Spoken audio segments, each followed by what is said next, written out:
Have you ever wondered what our world looked like before the wrath of the Great Flood submerged everything 5,000 years ago? Welcome to the journey of discovery. The Map of Enoch Uncovering Pre-Flood Civilizations by Kyros Codex. Because the true cradle of civilization does not lie in the Mesopotamian Valley or the Nile River, as we still assume. Long before the Egyptian pyramids or the Babylonian Empire were built, the Bible recorded the existence of Enoch, the first city built by Cain to the east of the Garden of Eden. That was not a land of primitive tribes. That was an extremely complex civilization, possessing the technology of forging iron-casting bronze and an advanced social organization. But how could those first humans possess such advanced technology? And what heinous crime forced that world to be condemned and erased without a trace? This is not a myth. Right now, giant footprints measuring several meters long are still deeply imprinted into solid granite in South Africa, Syria, and Sri Lanka. The megaliths weighing thousands of tons at Baalbek, or the great underground structures, are still standing tall, shattering all theories of modern science and archaeology. Could those be the ruins of a pre-flood technology left behind by the fallen angels, the Watchers? In the video tonight, we will decode all of those questions together. Kyros Codex will piece together Genesis, the Book of Enoch, the legends of the Great Flood, and controversial archaeological discoveries to compare them and see how deeply they are connected. We will search for the city of Cain, trace the path of the Watchers from Mount Hermon, and discover the areas where Enoch was taken on his journey through the ancient world. And do not forget to stay with us until the final minutes to discover why the archangels were sent down, to judge the old world where the Watchers were imprisoned after the rebellion, and what happened to the civilizations that once flourished before the floodwaters arrived. Now let the noises of the present sink gradually into the darkness, and join us in returning to the world before the Great Flood. The first stop is exactly the desolate land to the east of the Garden of Eden. Part 1. The land east of Eden. Relax your body, steady your breathing, and join me as we travel backward through time to an ancient age, the period before the deadly rains of the Great Flood poured down upon the earth. We are standing in the world of the first human beings. And tonight the map guiding our journey will open at a location east of the Garden of Eden. Humanity's first murderer, Cain, completely ignored the area of safety near the gateway to paradise. He turned his back on his homeland, lowered his head, and walked eastward, stopping only when he reached a plain marked by the sentence of exile. That place was called Nod. To determine the precise location of this escape route, we must return to the first geographical map recorded in the Bible. Genesis chapter 2 describes in detail a great river flowing out of Eden before dividing into 4 major waterways: the Pishon, the Gihon, the Hiddekel, and the Euphrates. Through the lens of modern geography, the Hiddekel is the great Tigris River. The Euphrates is the legendary river that once nourished some of the most powerful empires in Mesopotamia. Along these same fertile riverbanks, ancient supercities such as Uruk, Babylon, and Nineveh rose to power and dominated the world. The remaining 2 rivers, however, have drawn archaeologists into a far more complicated search.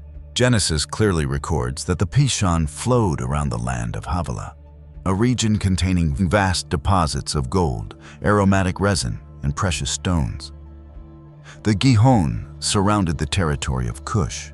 Establishing the exact locations of Havilah and Kush remains a deeply divisive question among scholars. One group of researchers places the Pishon on the Arabian Peninsula, basing its argument on networks of ancient riverbeds that have now hardened and on exhausted gold deposits.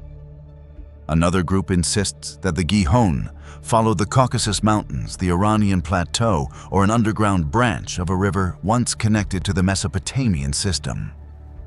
Some sources even place the land of Kush far to the south of Egypt, despite the enormous geographical break created when that region is connected with the Tigris and Euphrates. Clearly, the Tigris and Euphrates function as a compass pointing directly toward the Mesopotamian ecosystem, yet crucial pieces are still missing before Eden can be fixed upon a modern map. This displacement is entirely logical. The prehistoric Earth had a completely different appearance. Great rivers reshaped their own courses. Layers of sediment accumulated over thousands of years and buried countless ancient riverbeds. More importantly, Genesis is describing a world that existed before the Great Flood. That catastrophic deluge carved through and restructured the entire system of tectonic formations across the planet's surface. But this map holds a deeper secret. It functions as a double lens, providing geographical coordinates while also encoding a severe theological judgment. The rivers carried life outward from the heart of Eden into the surrounding world. At the center, humanity enjoyed the privilege of walking closely beside God. The farther their footsteps moved away from that central point, the more their path forced them to confront a harsh world of exhausting labor, bloody violence, and merciless exile. Viewed through this lens, the statement in Genesis that Cain traveled east represents far more than a physical migration. Adam and Eve had already lost their citizenship in Eden. At the eastern boundary, a barrier of cherubim and blazing swords was established to permanently block the path to the tree of life. In the second generation, Cain widened that distance even further. With his own hands, he severed the final bond connecting him to his family and walked directly away from the presence of God. The final destination of that escape was Nod. In the ancient Hebrew language, this name firmly expresses the ideas of exile, wandering, and a life of extreme unrest. The land of Nod was a death sentence for the spirit, a land of the wanderer. The Bible fixes this location in place, yet never mentions Nod again on any other map or list of geographical names. The distance from Eden, the number of days traveled, and the terrain where Cain finally stopped are all left unclear. Only one direction is stated with certainty: Nod lay east of Eden.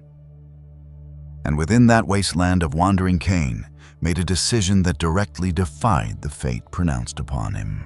He ordered the construction of a city. This paradox forces us to reopen the original record of his judgment. At the very moment Abel's blood soaked into the ground, God pronounced the sentence: the earth would close its doors and refuse to give its strength and produce to the murderer. Once a skilled farmer who depended upon the harvest, Cain was stripped of his livelihood and condemned to become a homeless wanderer. The land that had once sustained him officially became his enemy. Confronted by this devastating sentence, Cain's mind immediately collapsed. He cried out that the punishment was greater than he could bear, deprived of divine protection, and banished into a desolate land. He became convinced that anyone who encountered him would have the right to end his life. This extreme fear had a real foundation. Although the Bible had named only 4 central individuals at that point, the generations of Adam had already begun to multiply. Brothers and sisters married, and families expanded. This vast network of blood relationships created a practical pressure news of Abel's death would certainly spread. The murderer lived in a state of intense paranoia, believing that one day the victim's relatives would relentlessly hunt him down and demand payment in blood. To prevent a catastrophic cycle of revenge, God placed a mark upon Cain. The ancient text does not describe the appearance of that mark, but its function was absolute. Anyone who dared to take Cain's life would suffer vengeance sevenfold. The mark protected his physical life, yet it also became a shackle, forcing him to live through the consequences created by his own hands. Bearing that mark upon his body, Cain dragged his heavy footsteps eastward and officially entered the territory of Nod. The scene revealed a complete separation between two worlds. Behind him remained the peaceful memory of Eden, where his parents still preserved the warmth of the garden and whispered to one another about the tree of life and a golden age that had never known death. Ahead of him waited an unclaimed land. Cain and those who followed him were forced to rebuild an entire order in the midst of chaos. He carried exactly three things with him: the obsession of being hunted, the crushing weight of guilt, and a desperate desire for an impenetrable fortress. That desire led to a shocking event. Why would a man condemned to exile dare to lay the foundation of humanity's first city? From a psychological perspective, Cain's action was a survival response characteristic of those burdened by deep insecurity. When people face threats from the outside world, they build walls. When they fear attack, they form alliances. When they lose the favor of nature, they seize control over everything from water and food to human labor. They draw a sharp boundary to clearly separate those protected inside from those who must be eliminated outside. A city was perfectly designed to solve that problem. First, it provided a strong shield of physical protection. Although an early settlement would not yet have possessed the impregnable walls later seen in Babylon, gathering hundreds of families in one location created a powerful security perimeter. The inhabitants could establish guard posts, control every road, and crush any attempted raid. For a man like Cain, who lived under the constant fear of assassination, hiding behind a loyal force was the wisest strategy for survival. Beyond the issue of security, these earthen walls also became Cain's declaration of war against the sentence of exile. With his own hands, he drove stakes into the ground, divided the territory, gathered inhabitants, and imposed laws. From a man without a home, Cain seized a throne and became the mind behind a new social order. In Nod, he assumed the title of a great builder and the powerful patriarch of an entire bloodline. That ambition for control was sharply revealed in the way he named his legacy. Genesis clearly records that Cain refused to give the city his own name. Instead, he named it after his son Enoch. This was a carefully calculated political move. He longed to guarantee a secure future for the next generation. He wanted humanity to remember his bloodline through the image of a powerful empire, rather than through the disgrace of a murder scene. The city of Enoch became a declaration of defiance. This lineage would plant its roots deep within the earth, and this name would never be erased. The cruel paradox of Cain is fully exposed at this point. Deprived of the protection of the Most High, he desperately clung to bricks shaped by human hands. Driven from his homeland, he imprisoned himself inside a space enclosed by boundary walls. Bearing the identity of a man who had taken the life of his own family member, he became the architect who shaped the cradle of a new family. The fortress of Enoch therefore became a symbol, revealing fear, the hunger for control, and the struggle against the sentence of exile. By recording that the first city was built by a murderer in a land of wandering, the Bible exposes the double face of civilization. On one side, the city represents the height of organizational thought and human creativity. On the other, it becomes the perfect machine through which people accumulate power, build factions, and seek a false sense of security outside the embrace of the Creator. Cain was fully capable of mobilizing labor, exploiting resources, and assigning names to his structures. Yet no city wall was thick enough to silence the sound of Abel's blood crying out from the ground. The city created geographical distance from the spears of his enemies, but it failed completely to wash away the truth about the blood-stained hands of its builder. That is precisely why the Genesis account deliberately excludes every technical detail concerning the appearance of this city. The length of its walls, the number of houses, and the materials used in its construction are given no importance. The record focuses directly upon the identity of the man behind the project, the desperation surrounding it, and the name chosen to define it. These valuable details immediately assemble the first piece of the ancient map. To the west, the remains of Eden still stood as a witness to the golden age when humanity lived near God. Fixed to the east was the plain of Nod, the living hell of endless wandering. The axis between these two extremes was marked by the footsteps of a man carrying fear guilt and the divine mark of protection. At the end of that route stood the place where the first brick of urban civilization was laid. Looking more deeply into the practical problem of urban planning, building a city required an enormous logistical network. Clean water, food storage, construction materials, grazing land, and transportation routes were all vital links. A single small family could never carry such a burden alone. Genesis provides no construction plan, yet the record of Cain's descendants automatically reveals how this system operated. His bloodline quickly divided into specialists. One branch built tents and domesticated and raised livestock on a large scale. Another group developed complex musical instruments. The most highly skilled workers advanced into metallurgy, producing sharp tools and weapons from bronze and iron. This diverse ecosystem proves that Enoch was not a silent, isolated fortress.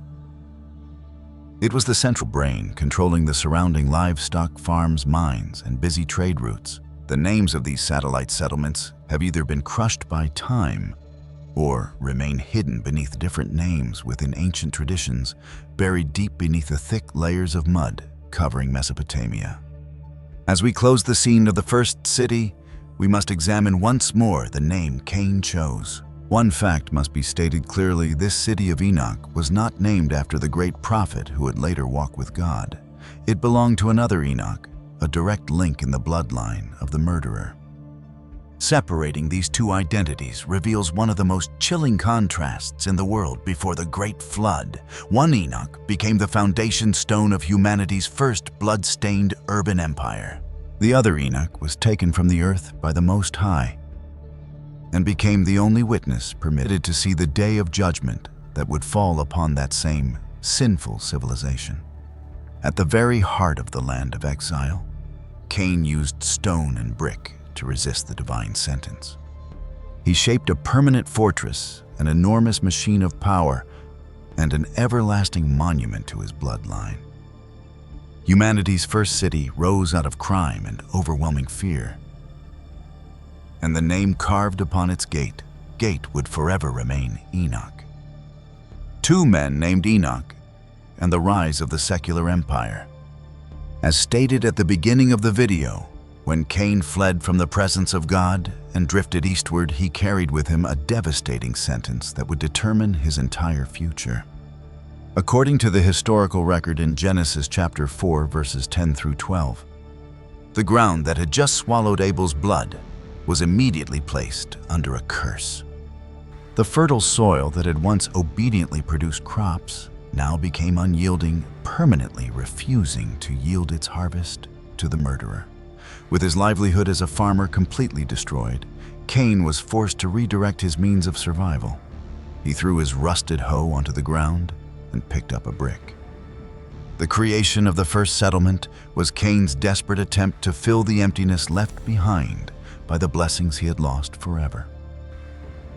He used city walls to bury the memory of his crime and bricks and stone to construct an artificial paradise of his own.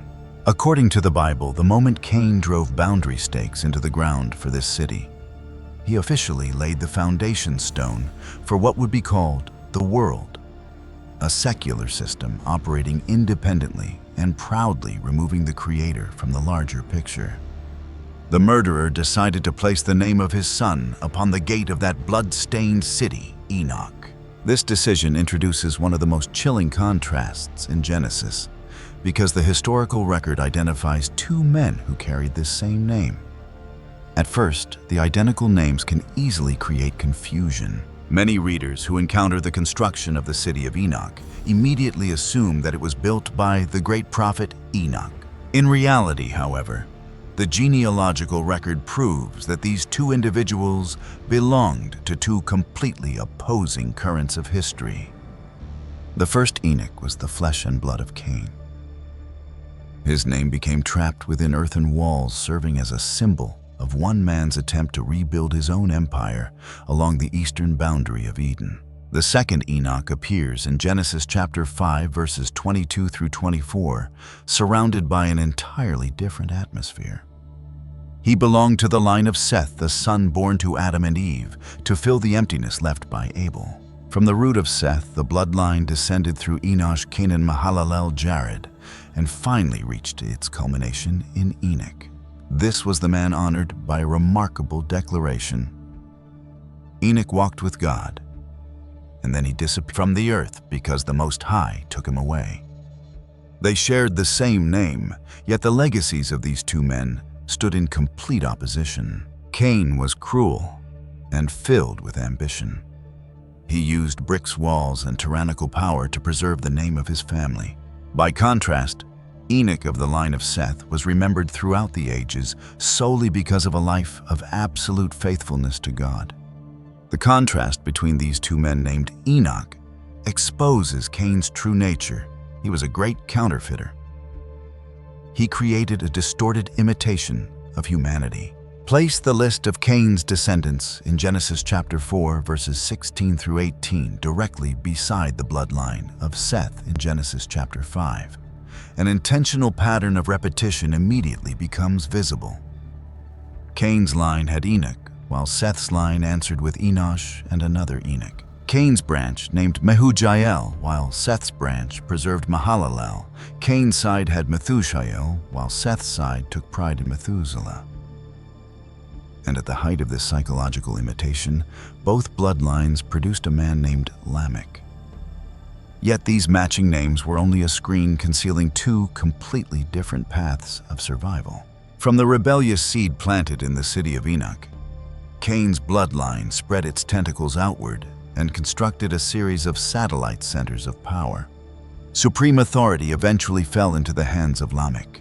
By this generation, the moral order had been completely torn apart. Returning to Genesis chapter 4, verses 19 through 22, Lamech openly shattered the original sacred design of marriage by brazenly taking two wives at the same time, Adah and Zillah. Women were reduced to trophies used to display his dominance. Through these two women, Lamech's empire officially divided into three branches of power that controlled the entire ancient world. Adah gave birth to Jabal, the father of large-scale nomadic livestock enterprises, a man who ruled the grasslands through enormous herds of animals.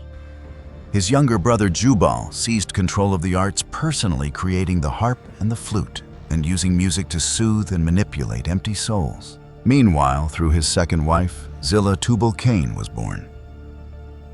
This blacksmith tore into the earth, dragged up rough metal ores, melted them down, and forged them into all kinds of sharp weapons made from bronze and iron. The city continued to expand. The division of labor became increasingly sophisticated, and the population surged, creating an ecosystem that was prosperous yet morally hollow.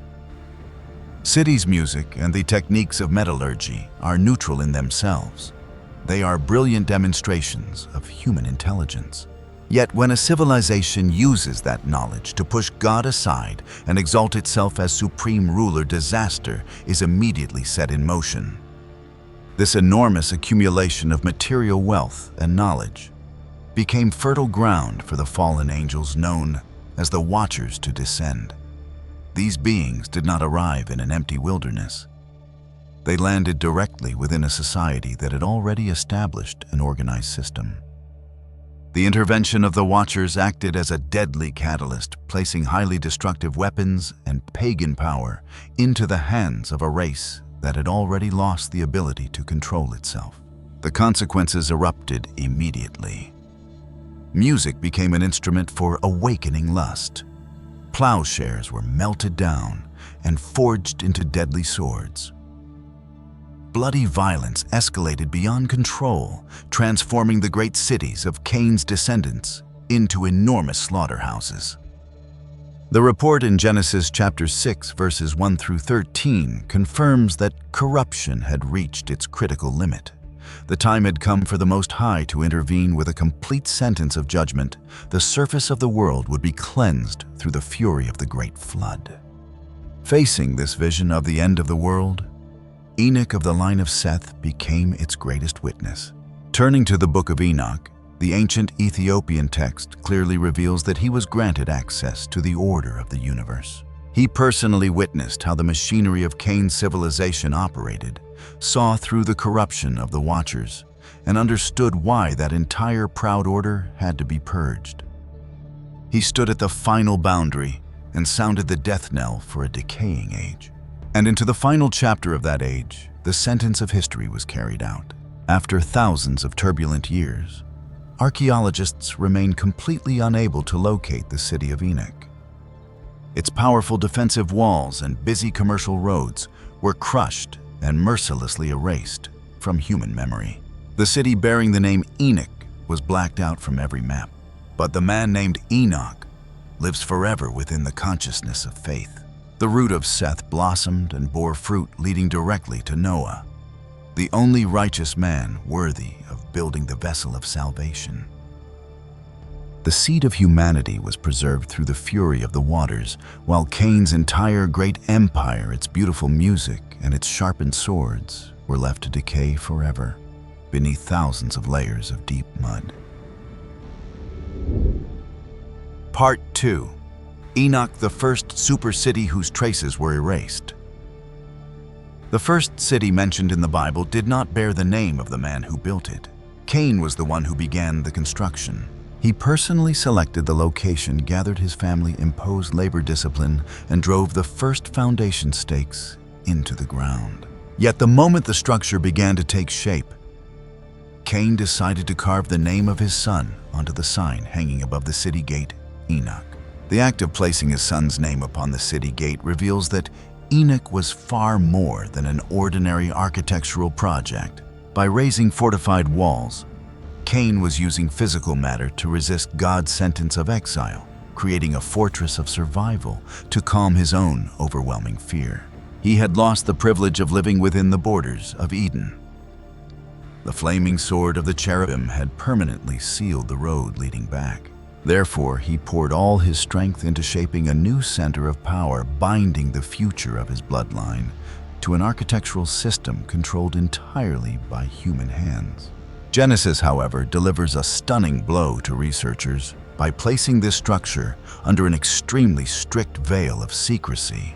Only one brief line of information survives. Cain built a city and named it after his son. Every other technical detail has been completely removed from the record.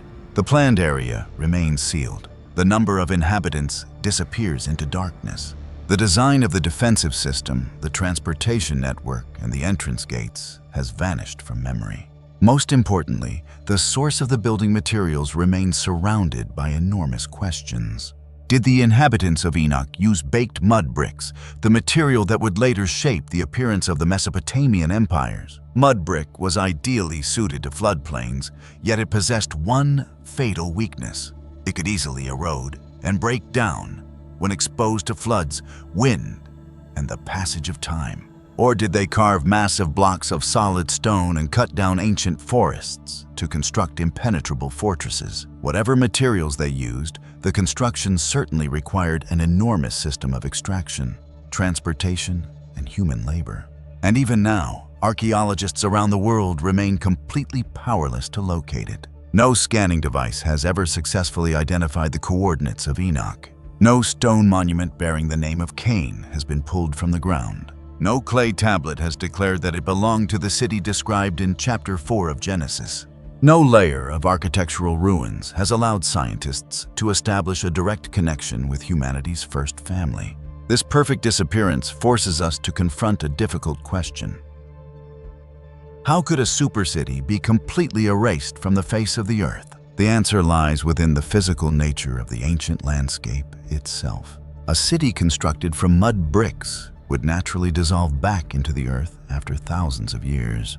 Rain, floods, and wind would patiently wear away each layer of its defensive walls. In addition, ancient rivers constantly change their courses. A shifting water system could submerge an entire residential region and cover it beneath dozens of meters of dense sediment. In Mesopotamia, many once powerful cities now appear only as lifeless mounds known as tells.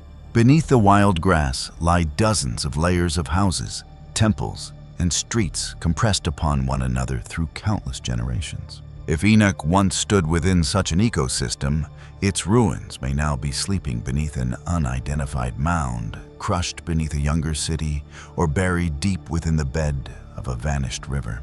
More importantly, the biblical narrative provides a cause of destruction many times more devastating than the Great Flood. The city of Enoch belonged to the age before the fury of the waters.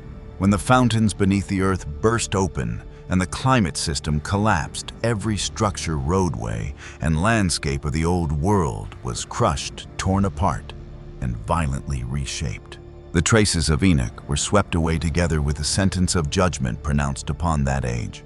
But setting aside its destruction for a moment, this absence of information gives us an opportunity to decode the operating system of a prehistoric urban machine. A city cannot survive by simply breathing the air around it. It functions like an enormous living organism that constantly hungers for resources. First, where did Enoch obtain its water? A settlement could delay the construction of walls, but it had to be connected to a source of water. Its inhabitants needed water to satisfy their thirst, sustain their livestock, mix mud for bricks, and irrigate their farmland. Therefore, Enoch must have stood close to a great river, a freshwater lake system, or an enormous underground spring exposed at the surface. This waterway would also have served as the central artery of transportation, allowing boats carrying food and raw materials to reach the city center far more easily than travelers carrying loads across the deserts on foot. Next, how was the problem of food solved? The divine sentence had frozen Cain's personal ability to cultivate the ground. Yet Genesis never sentenced his entire bloodline to the loss of agricultural production. The city established a sophisticated logistical system that drew resources from the surrounding regions. Extended branches of the family cultivated fertile plains elsewhere. Large nomadic livestock enterprises continually poured meat, milk, hides, and wool into the city. Tribes living beyond the city walls brought raw produce to exchange for metal tools, access to water, and protection beneath the shield of Cain's army. Enormous grain storehouses were constructed, transforming Enoch into an unmatched machine for accumulating wealth. Whoever controlled these food reserves also controlled the lives of the entire population during seasons of drought. And finally, what labor force operated this machine? Who possessed enough strength to break through mountains, open roads, dig foundations, cut stone, and raise walls? Who carried weapons and patrolled the borders to ease Cain's obsession with being assassinated? The answer lies in the explosive rate at which the first generations of humanity multiplied.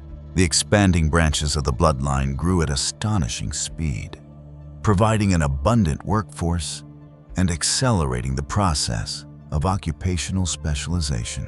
The term city in the ancient Hebrew text carries a very broad range of meaning. It can describe an organized settlement extending from a small, guarded outpost to a densely populated super city. Therefore, Enoch may have begun as a very small seed. A few rows of houses gathered around Cain's family, a simple defensive barrier, a shared well, and several storehouses filled with wheat. Yet that seed carried within it the genetic code required to expand into an empire. Across successive generations, the rapidly growing population forced the settlement to enlarge its boundaries. The structure of Enoch was never that of an isolated fortress. It was the central core of a complex ecological network. Its city walls were protected by armed forces. Beyond that circle of security stood large livestock farms. Farther away, were stone quarries, metal mines, and forested regions harvested for timber. Along the trade routes, countless transfer stations, blacksmith workshops, and satellite settlements began to rise like mushrooms. Enoch was the brain that drained the resources of the surrounding world, melted them inside its furnaces, and produced tools, weapons, and violent control. The name Enoch is only the first fixed point upon the map, and when we pass through the gates of this super city and follow its supply routes, we will come face to face with the greatest minds of secular civilization. The vast livestock enterprises, the masters who manipulated the human mind through music, and above all, the men who used fire to force metal to submit to the will of humanity. The network of power surrounding the city of Enoch. Genesis preserves only one urban location from the world before the Great Flood, Enoch. The names of the subordinate settlements surrounding it have all been crushed by the passage of time. However, the generations that inherited Cain's bloodline left behind enough vital clues for us to reconstruct the entire ecological machine that once operated around this super city. Immediately after recording the laying of Enoch's foundations, Genesis continues tracing Cain's family line through Irad Mehujael Methujael, and finally stops at the tyrant Lamech. At this generation, the historical record abruptly changes direction and identifies three sons, men who would permanently reshape the structure of human society. Jabal was established as the father of the great nomadic livestock enterprises ruling the grasslands through enormous herds of animals. His younger brother Jubal took control of the arts, becoming the father of those who manipulated sound through stringed instruments and pipes. Meanwhile, Tubal-Cain monopolized the techniques of metallurgy, personally forging sharp implements from bronze and iron. In the ancient Hebrew language, the title father of extends far beyond the boundaries of biological ancestry. It identifies these men as founding masters, representative figures of systems of power and occupation that later generations would continually reproduce. Genesis uses genealogy to dissect the origins of the nomadic economy, entertainment culture, and the metalworking industry of the prehistoric world. At a quick glance, readers could easily assume that these were three individuals operating independently. But when they are placed in their proper positions as satellites surrounding the city of Enoch, an enormous economic empire immediately comes into view. Jabal extended his control over the biological perimeter, continually pumping meat, milk, and animal hides into the urban center. Tubal-Cain controlled the industrial lifeline, extracting mineral ore, firing furnaces, and sending tools and weapons back into the city. Jubal dominated spiritual and cultural life, creating music for the ceremonies, events, and celebrations of the elite. The rise of these three powerful figures proves that a deadly leap had taken place: the specialization of society. An individual no longer had to plow the soil, raise livestock, and forge his own farming tools. A strict division of labor began to form. One group monopolized animal husbandry. Another seized control of metalworking technology. The remaining group dominated culture. This division forced people to exchange goods. Exchange created commerce, and commerce carved the earth into vital transportation routes. This was the moment when Enoch expanded from a confined fortress into the central brain, controlling an enormous territory. The zone closest to the city walls must have belonged to the agricultural belt. Every morning, the inhabitants of Enoch needed water grain, flour meat, and fuel to survive. They required animal hides to produce useful goods. Wool was spun into thread and woven into cloth. A city could survive only when this supply chain remained unbroken, even for a single day. Therefore, pressed against the foot of Enoch's walls was a system of farms. Slaughtering grounds, meat drying facilities, and especially enormous grain storage chambers. The sentence of exile in chapter 4 had completely stripped Cain of his ability to cultivate the soil. The ground refused to give him its strength. This punishment created a terrifying logistical burden for the new city. Cain could stack bricks to build walls, But those walls could not be eaten to satisfy hunger. He was forced to establish a network of extraction and commerce. Early humanity multiplied at an astonishing rate. Other branches of the family took responsibility for farming and then poured their harvests into Enoch. The city became an enormous reserve center where grain was accumulated to endure cycles of drought. Control over these grain stores immediately produced political power. Whoever held the keys to the food supply possessed the power to determine whether the entire population lived or died.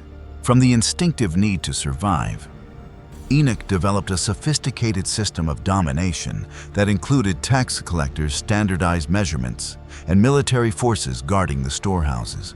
Beyond the agricultural belt stretched the endless territory of Jabal. Genesis describes him as the father of those who lived in tents and raised livestock. This was an extremely flexible operating system. When one pasture had been stripped bare, the herding tribes dismantled their tents and moved their animals toward new sources of water.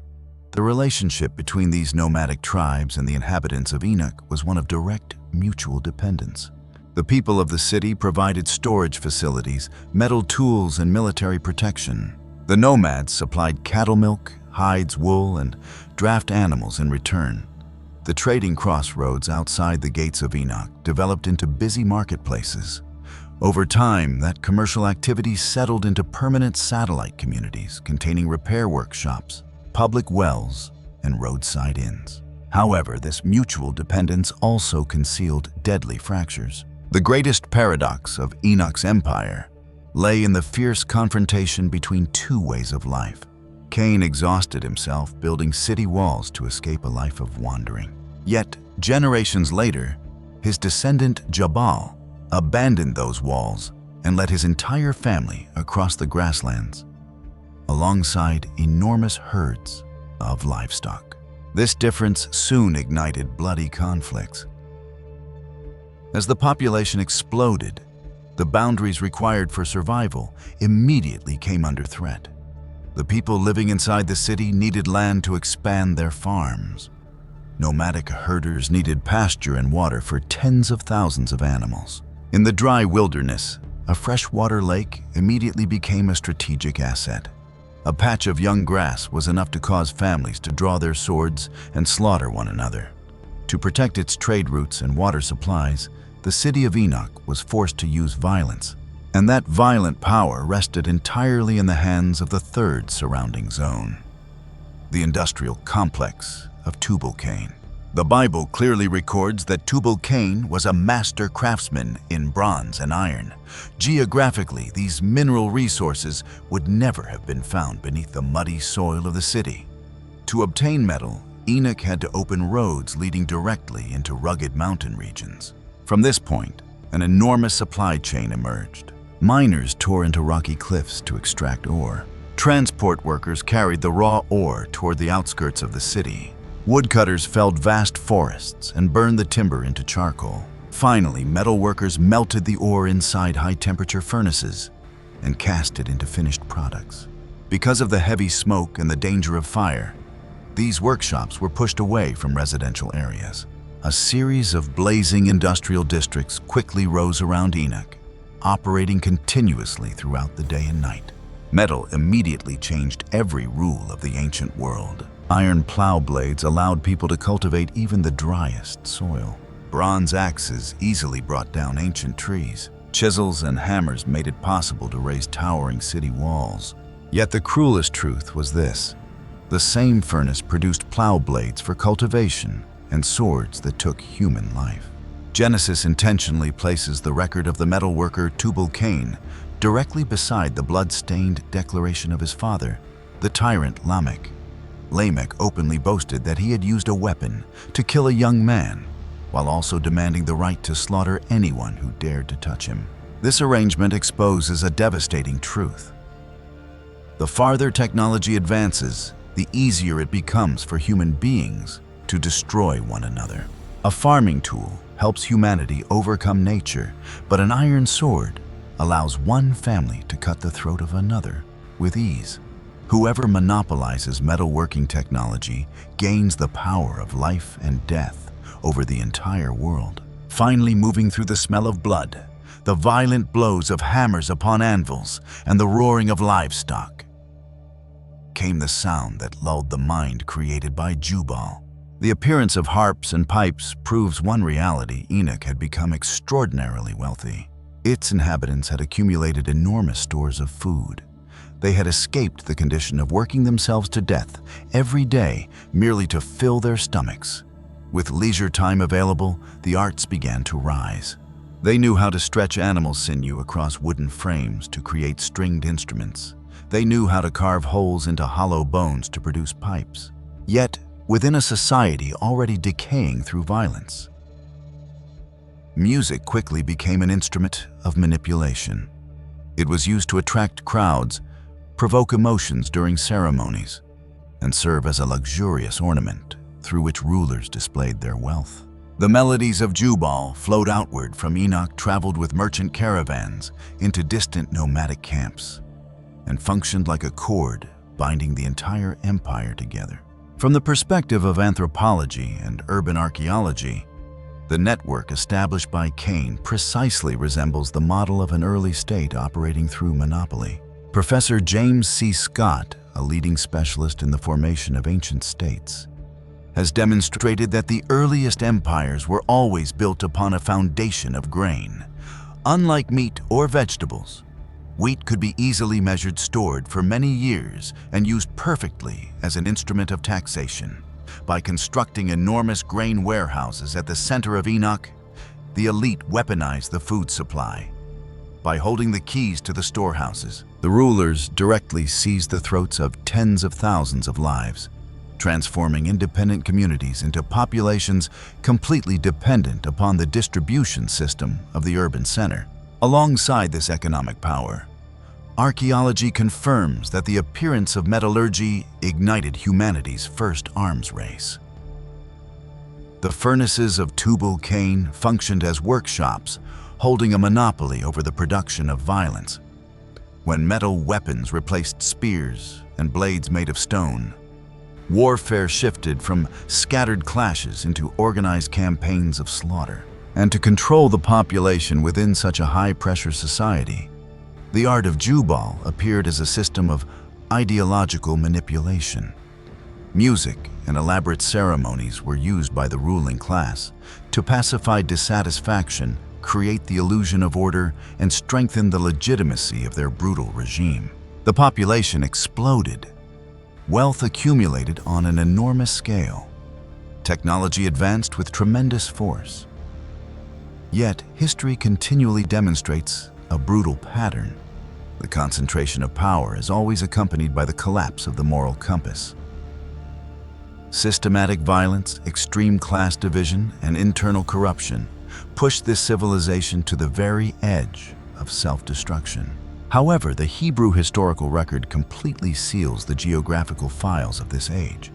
Genesis leaves behind only the location of Enoch and remains absolutely silent concerning the great subordinate cities surrounding it. To decode the true scale of the prehistoric world, researchers have been forced to redirect their archaeological investigations toward Mesopotamia, the floodplains located between the Tigris and Euphrates rivers. It was there that Assyriologists excavated one of the most remarkable artifacts of the ancient world, the Veld-Blundell Prism, bearing the identification WB 444, which is currently preserved at the Ashmolean Museum in Oxford. Upon this fired clay prism, Sumerian scribes inscribed a text known as the Sumerian King List. This historical document makes a direct declaration. Kingship over humanity descended from heaven to the earth. And after reaching the earth, that kingship was successively established within 5 great super-cities of the world before the Great Flood. The 5 names carved deeply into the clay are Eridu, the place modern archaeologists honor as the oldest city in the world; Bad-Tibira, a name that literally translates from Sumerian as fortress of the copperworkers, perfectly corresponding with the industrial complex of Tubal-Cain; Larak; Sippar; Shuruppak, the home city of Ziusudra, the Mesopotamian version of Noah; The record on the WB 444 prism provides detailed names of the kings who ruled these 5 great centers of power, with reigns lasting tens of thousands of years. A sign of ancient mathematical encoding used to represent divine authority. But the most haunting detail appears at the end of the list. Immediately after completing the inscription concerning the final dynasty at the city of Shuruppak, the Sumerian scribe suddenly interrupts the political record with a cold and forceful line. Then the flood swept over. In the original Sumerian, Amaru Baur 3 Rata, at the exact moment when the blade carving those words came to a stop, a second map of the prehistoric age was officially uncovered. It provides external supporting evidence, alongside the Bible affirming the existence of extraordinarily proud urban empires, civilizations that developed so magnificently that the Creator was compelled to use the fury of the waters to purge the entire course of human history. Part 3. Eridu, the city where kingship descended from heaven. In Sumerian memory, civilization did not begin at Uruk or Babylon. It began at Eridu, immediately after the Weld-Blundell prism opens the record of the world before the Great Flood. The Sumerian king list makes a declaration powerful enough to shape the entire political worldview of ancient Mesopotamia. After kingship had descended from heaven, kingship was in Eridu. The scribe placed Eridu first, before every center of power that would later shake Mesopotamia. Before the enormous walls of Uruk, before the royal tombs of Ur, before the towering temples of Babylon, even before the dynasties that archaeology can arrange within a relatively clear timeline. Eridu appears at the beginning of kingship. The Sumerian king list names 2 kings who ruled there. Alulim held the throne for 28,800 years. After him, Alalgar continued to reign for 36,000 years. Together, the 2 kings of Eridu were granted a combined reign of 64,800 years before the text declares that Eridu fell and kingship was transferred to Bad-Tibira. These numbers carry us into a world completely different from ordinary political chronology. A human body cannot sit upon a throne for tens of thousands of years, nor was the Sumerian scribe writing an administrative record according to modern standards. He was expanding time to an almost supernatural scale in order to describe a primordial age when kingship was still imagined as a sacred institution that had only just touched the earth. The longer the reign, the farther the king's authority extended beyond the limits of a human lifetime. The more ancient the dynasty, the closer it was placed to the time when the Sumerian gods directly organized the order of the world. Eridu, therefore, did more than stand at the top of a list of place names. In Mesopotamian memory, it became the first throne of human political power. However, the phrase kingship descended from heaven must be read within its proper context. This language emerged from the polytheistic worldview of the Sumerians. It reflects their belief that the right to rule a city was granted by their gods and then transferred from one center of power to another. The phrase does not mean that the God of the Bible established every king named in the list, nor does it transform the Sumerian king list into a parallel biblical revelation. The Sumerians were legitimizing kingship by placing its origin above human society. The king ruled because his throne was declared to have come from heaven. The city held power because the gods of that city had received the right to rule. The people obeyed because the political order was presented as part of the structure of the universe. This mechanism of power was especially effective in preserving the legitimacy of the ruling order. A leader who depends entirely upon military strength can still be overthrown by a stronger warrior. A king who claims to possess an institution granted from heaven transforms political resistance into an act of rebellion against the sacred order of society itself. Eridu was the first place where that formula was established. But this city did not exist only upon a clay tablet. Unlike Enoch, the first city in Genesis, whose archaeological location has yet to be confirmed, Eridu has been located upon the earth. Its ruins lie at Abu Sharain, also written Abu Sharain, in present-day southern Iraq. The site now rises from an arid landscape covered in sand and dust. Eroded mounds of mud brick architecture rest beneath the burning sky, far removed from the image of a port city once surrounded by water. Yet the present landscape conceals the true past of Eridu. Archaeology confirms that this settlement possesses a history extending deep into the Ubaid period, dating back to the 6th and 5th millennia before Christ.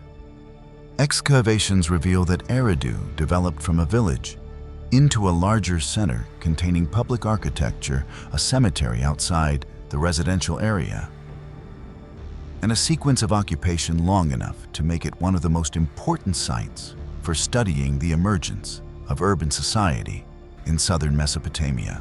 Within the sacred precinct of Eridu, archaeologists excavated deeply and uncovered a sequence of 18 architectural layers. Each layer marked a period in which people constructed, used altered, and then rebuilt structures upon the same location. This stratigraphic sequence became a foundation for researchers attempting to arrange the different stages of Ubaid culture. This reveals that the inhabitants of Eridu did more than simply continue living upon the same site. They were participating in a historical process of accumulating space. Each generation did not completely destroy what came before. Instead, it built upon it. When an old structure deteriorated, the people did not move elsewhere. They leveled it, compressed it, and reused the same foundation already bearing the traces of previous generations. The city, therefore, developed vertically, layer by layer, rather than expanding only horizontally like a new settlement. This process created an important effect. Time became frozen within the earth. Each architectural layer was more than a trace of construction. It was also a cross-section of social life during a particular period. As these layers accumulated across centuries, Eridu became a physical structure preserving the collective memory of the community. In other words, the city grew not only in size, but also in historical depth. Eridu, therefore, did not enter history as a complete super city raised in a single moment.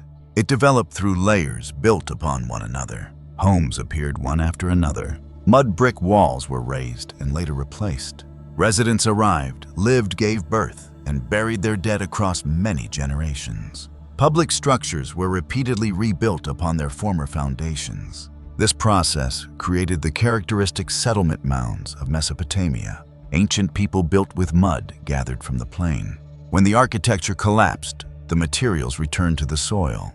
The next generation constructed new buildings upon the accumulated foundation beneath them. In this way, the city gradually rose higher, built upon mud bricks and the remains of earlier settlements. To understand why Eridu could develop at this location, we must remove the image of the modern desert from our imagination. During the period when the city emerged, this land stood near the edge of a vast freshwater marsh system.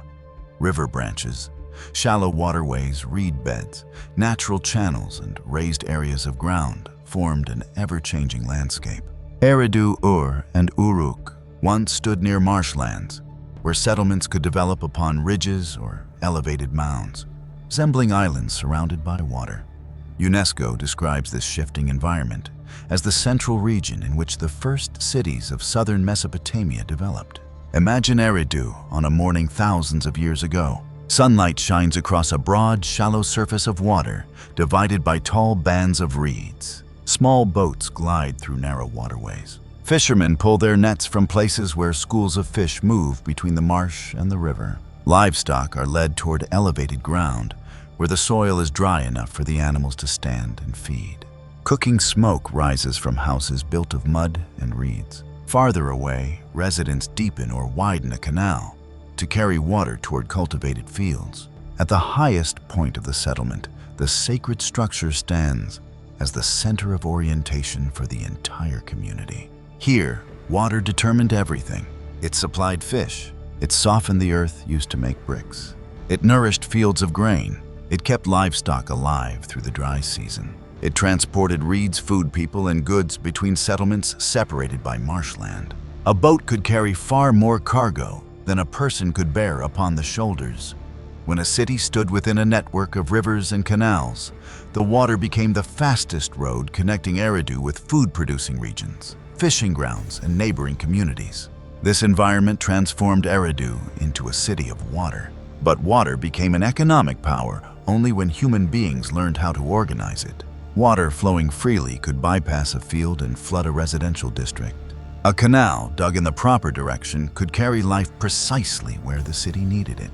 Water gates determined which field received irrigation first. Embankments preserved water during dry periods. Drainage systems protected houses when water levels rose. Work schedules had to bring hundreds of people together to remove mud, reinforce canal banks, and clear the sediment obstructing the flow. From this point, control over water created power. Those who coordinated labor could decide which community received water. Those who controlled the canal gates could protect a harvest or cause an entire field to wither. Those who managed the grain stores collected produce from irrigated fields and redistributed it during periods of scarcity. A city living among marshes, therefore, required more than individual laborers.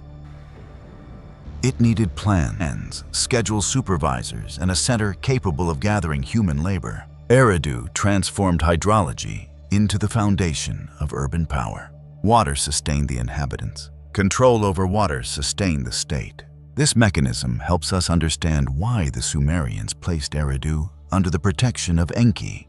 In Mesopotamian religion, Enki, later called Ea by the Akkadians, was the god associated with wisdom, craftsmanship, ritual, and especially the Abzu, the freshwater ocean, believed to exist beneath the earth within their cosmology.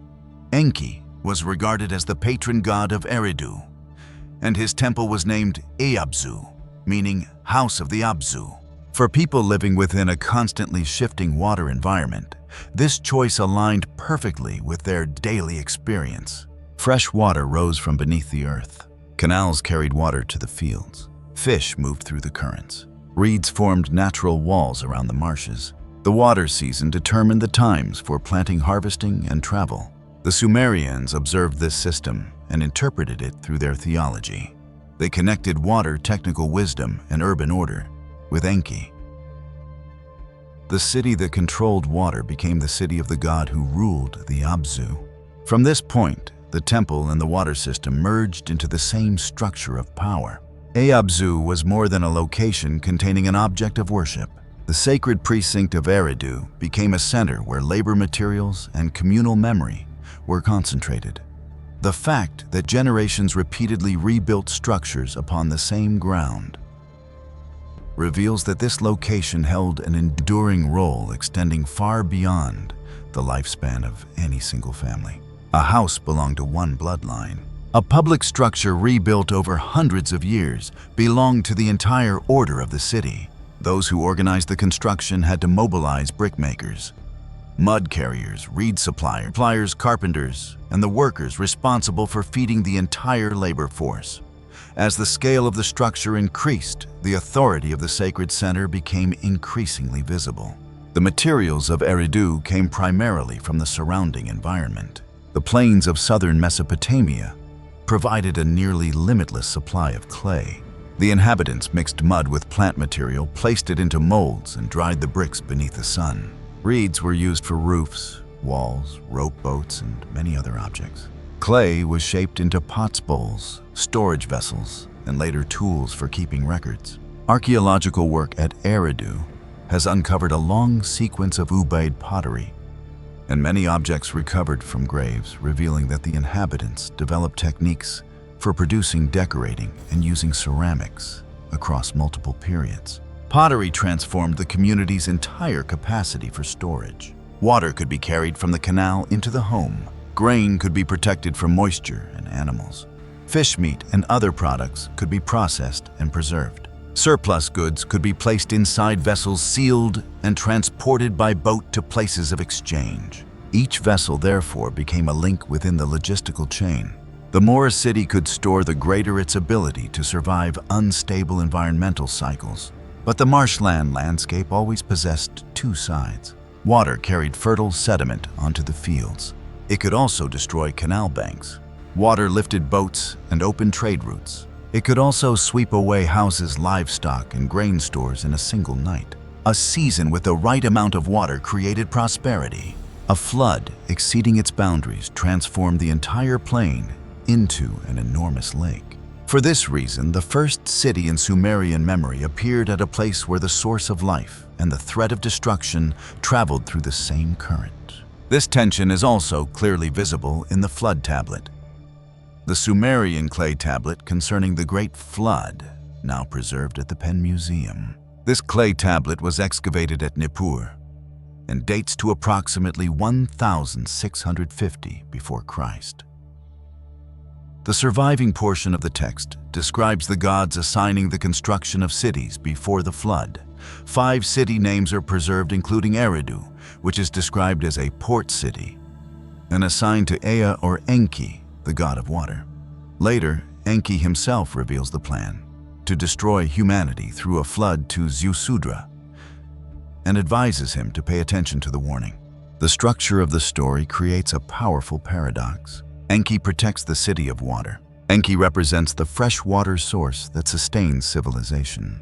And within the flood tradition, he becomes the god who warns humanity that water is about to destroy the world of cities. Eridu was born from water. Its economy operated upon water. Its religion placed sacred power within the Abzu. In the end, the memory of the world before the flood also used water to close that entire age. This is why Eridu holds a position greater than that of an ancient archaeological site. It became a miniature model of all Mesopotamia. Human beings gathered around sources of water. They dug canals and transformed marshland into productive soil. Surplus food supported people who did not work directly in agriculture. Those people became craftsmen, administrators, boatmen, potters, and members of the class serving the temple. Central storehouses concentrated resources. Public structures concentrated labor. Religion legitimized authority. The king stood at the top of the system and declared that his throne had descended from heaven. From a village beside the marshes, Eridu developed into a political mechanism. Water became the blood flowing through that mechanism. The temple became its heart. Kingship functioned as the brain coordinating labor and resources. When a canal needed to be dug, authority summoned the people. When the grain stores needed to be filled, authority measured the harvest. When water needed to be divided, authority determined the order of distribution. When the city needed to defend itself, the same system could mobilize men, boats, and food for war.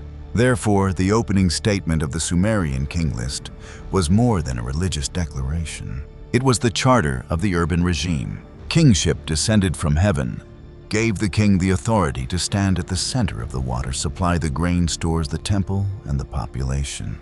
Every part of the city operated beneath an institution declared to possess an origin beyond humanity. And that institution chose Eridu as the first place to establish its throne. At this point, the map of Mesopotamia begins moving very close to the story we have just left behind in Genesis. The Hebrew tradition also preserves the memory of a first city. That city was named Enoch. Cain built it in the land of Nod after killing Abel, receiving the sentence of exile and departing from the presence of God. Eridu also stands at the beginning of urban history, but the Sumerian account gives it an entirely different origin. Enoch arose from the exile of a human being. Eridu appeared when kingship descended from heaven, according to the Sumerian worldview. In Genesis, the founder of the first city carried the blood of his brother upon his hands. In the Sumerian king list, the first 2 kings received an institution handed down by the gods. One tradition views the city through the consequences of sin, fear, and the human need to manufacture security. The other views the city as the place where sacred authority entered the political order. This difference reflects 2 profound ways of understanding the origin of civilization. Genesis asks about the heart of the builder. The Sumerian king list focuses upon the legitimacy of the ruler. Cain built a city to resist wandering. The king of Eridu ruled because kingship was declared to have come from heaven. The city of Enoch protected the legacy of one family. Eridu became the throne of an entire political institution. These two records stand independently within two different traditions. No clay tablet identifies Eridu as the city of Cain. No line in Genesis places Enoch at Abu Sharain. The archaeology of Eridu also belongs to periods that can be studied through artifacts and stratigraphy, while the city of Enoch remains within the world before the Great Flood in the biblical narrative. Therefore, Eridu and Enoch are not two names for the same location, but they preserve a shared pattern that is difficult to overlook. Both traditions place the city very close to the beginning of human history. Both view urban life as a turning point that changed the way humanity organized society. Both place power at the center of the city, and both ultimately lead that urban world toward the memory of a flood. This point of contact creates a question larger than the identification of geographical coordinates. Were the Hebrews and the Sumerians preserving two completely different memories of the process of urbanization? Or did each tradition inherit ancient memories concerning the appearance of cities and then interpret them through its own theological system? The Sumerians looked upon cities sustained by canals, temples, and kings and declared that kingship had descended from heaven. Genesis looked upon the first city and placed it within the story of a man who had departed from the presence of God. One side elevated urban power into the divine realm. The other forced the listener to examine the moral condition beneath the foundation. This comparison becomes especially important when we remember that Genesis itself places Eden in relation to the Tigris and Euphrates. The rivers bring the biblical account close to the geographical space of Mesopotamia. Eridu stood at the extreme southern end of that plain within a water system that once connected marshes, rivers, and the ancient coastline. This creates a reasonable corridor for investigation while preserving the necessary distance between evidence and hypothesis. Eridu proves that southern Mesopotamia produced complex communities at a very early period. It demonstrates that life beside the marshes could develop into public architecture, specialized production, centralized ritual, and organized authority. It also confirms that the Sumerians preserved a clear tradition concerning cities that existed before the flood. These facts have not located Enoch. They help us understand the kind of world that an early ancient city would have required in order to survive. A source of water, boat routes, clay for construction, fields irrigated by canals, livestock kept upon elevated ground, central grain stores, sacred structures capable of mobilizing labor, and a ruling class responsible for organizing the entire system. If Enoch ever developed into a major center within the world before the Great Flood, it would have faced similar practical problems. Its inhabitants needed water. Its walls required building materials. Food had to be produced and preserved. Goods had to be transported. Authority required a method for mobilizing people. Eridu does not provide us with the coordinates of Cain's city. It provides a physical model of how an early city could grow from a wild water landscape and become the center dominating an entire region. And that model makes the opening declaration of the Sumerian king list especially significant. Kingship did not descend into an empty desert. It descended where humanity had learned how to control water. It chose a city capable of feeding its inhabitants, transporting goods, accumulating produce, and mobilizing labor. In other words, according to Sumerian memory power from heaven, came to an urban machine capable of transforming commands into reality. Eridu became the first throne because it possessed everything that every ruling system requires. A source of life that could be controlled, a community that could be organized, a sacred center capable of legitimizing commands, and a network of waterways that could carry influence far beyond the city walls. But power did not remain in Eridu forever. After Alulim and Alal-Gar, the Sumerian king list declares that Eridu fell. The text does not explain which battle took place, which dynasty rose against it, or which crisis caused the city to lose its position. It records only the result. Kingship was transferred. The throne that had once stood within the city of water departed from Eridu and moved toward the second center of power in the world before the Great Flood. That place bore a name directly associated with fortifications, furnaces, and workers of metal. From the city of water, Kingship moved to the fortress of the copper workers, Bad-Tibira. Part 4. Bad-Tibira, the fortress of those who controlled metal. Leaving Eridu, the capital of Water Kingship continued its march toward a location with an entirely different DNA. While Eridu extracted its power from canals and marshlands, this second city smelted its authority inside blazing red furnaces. Sumerian memory preserves the name of this city as Bad-Tibira. Literally translated, it means Fortress of the Metalworkers. From its very name, this super city openly revealed its central nature, an industrial machine armed to the teeth and operated by an elite class that specialized in controlling and transforming metal. Power had changed hands. The ruler set aside the water bucket and picked up the blacksmith's hammer. The Sumerian king list records 3 kings who ruled this fortress in succession: Enmenluana, Enmengal-ana, and Dumuzid, who carried the title the Shepherd. Their combined reign reached 108,000 years, a number deeply shaped by sacred mathematical symbolism, designed to elevate these dynasties to the status of demigods. The most astonishing detail is Bad-Tibira's position upon the timeline. Mesopotamian memory placed metallurgy near the very starting line of civilization, seated firmly in second place among the 5 great empires of the world before the flood. Look closely at the 3rd king, Dumuzid the Shepherd. The presence of a shepherd upon the throne of the industrial capital of metallurgy exposes a harsh reality of survival. Furnaces hungered for fuel. Metalworkers needed meat and wheat. Caravans transporting ore required the pulling strength of animals. To maintain the metallurgical machine, the king had to extend his reach outward and seize control of the surrounding nomadic and agricultural belts. Bad-Tibira possessed 2 faces, one stained by the smoke and dust of miners, and the other clothed in the religious robes of a shepherd king guiding his people. Through the lens of archaeology, Bad-Tibira remains a proud ghost. Unlike Eridu, whose location has clearly emerged, the coordinates of this fortress of metalworkers still hide beneath layers of desert sand. Researchers have concentrated their attention upon Tel al-Madina in southern Iraq. The clue comes from inscribed clay cones belonging to King Enmetena, who ruled Lagash around 2500 before Christ, which entered circulation through the antiquities black market. These texts record that Enmetena constructed the Emush temple at Bad-Tibira and established a diplomatic alliance with Uruk. This evidence pulls Bad-Tibira out of the world of mythology and places it directly upon the brutal political chessboard of the 3rd millennium before Christ.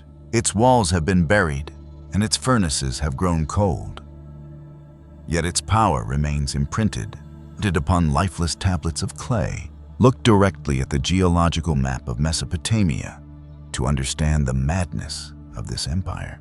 The floodplain was filled with mud and reeds, while metal ores were entirely absent. For a mass of copper to appear inside a furnace at Bad-Tibira, an immense logistical network had to labor and sweat. Miners tore into rocky cliffs as far away as Iran, Anatolia, or Sinai. Pack caravans carried raw ore across thousands of miles of desert, facing raiders and sandstorms as they pumped material into the center of the city. Bad-Tibira stood at the summit of an invisible empire composed of miners, merchants, mercenaries, and transport workers. Once the ore reached the city, true power began to speak. Metal workers combined charcoal air bellows and extremely high temperatures to force stone to release glowing metal. They possessed a secret treasury of technological knowledge. Mixing ratios, furnace temperature control, casting techniques, and methods of cooling.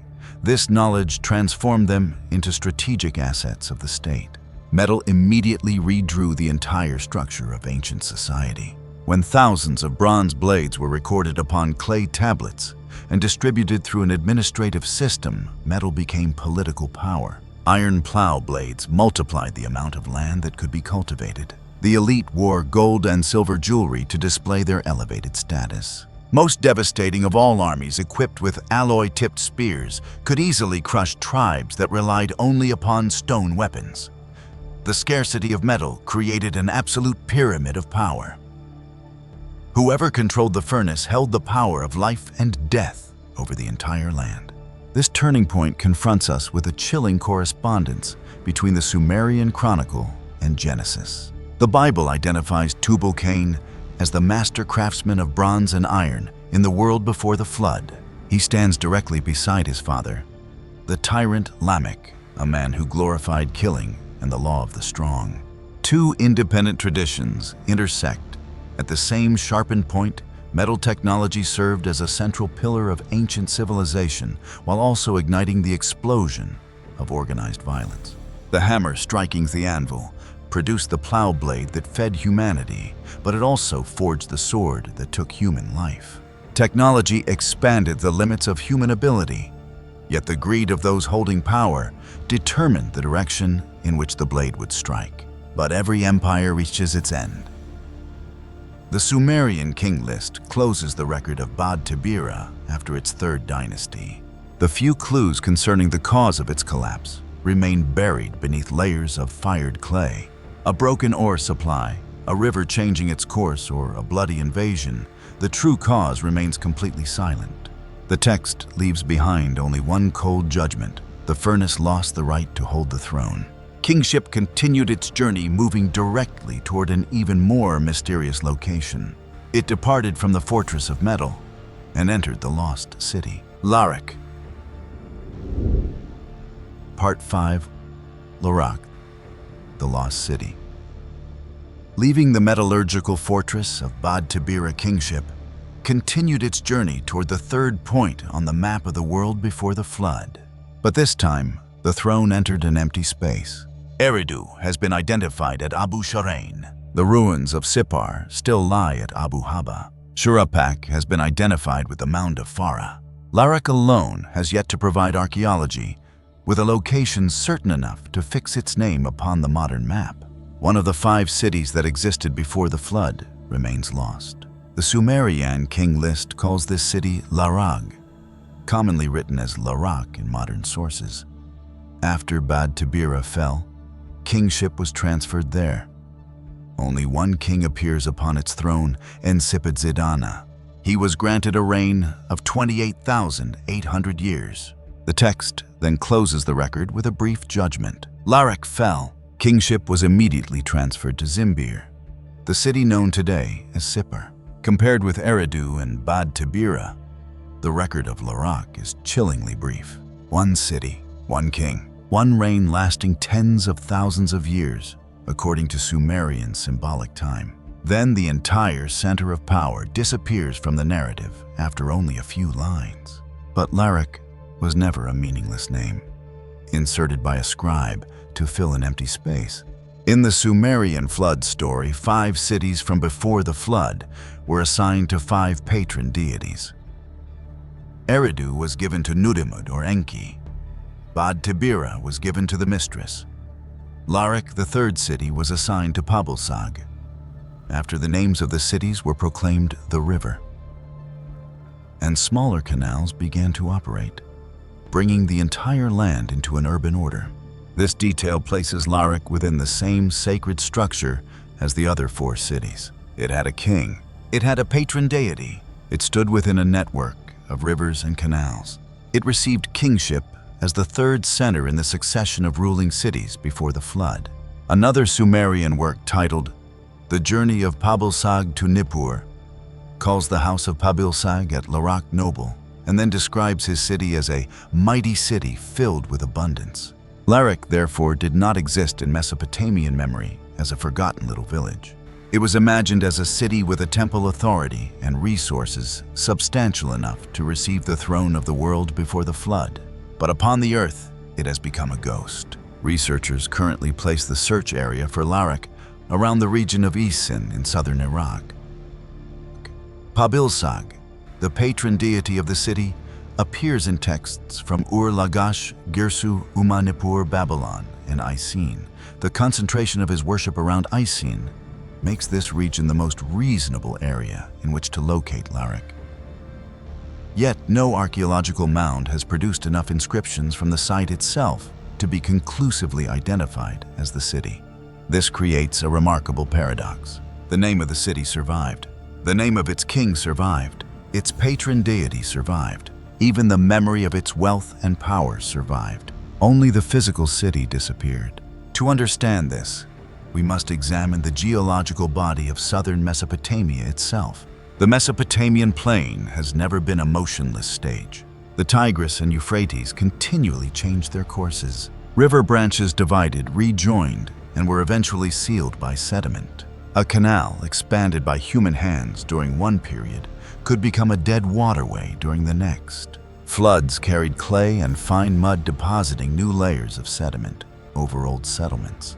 The entire fate of a city depended upon whether the water continued flowing toward its walls or changed direction to serve another center. Studies of the landscape of southern Mesopotamia show that settlement history was always closely connected to river shifts, sediment accumulation, salinization, and the appearance or disappearance of canal routes.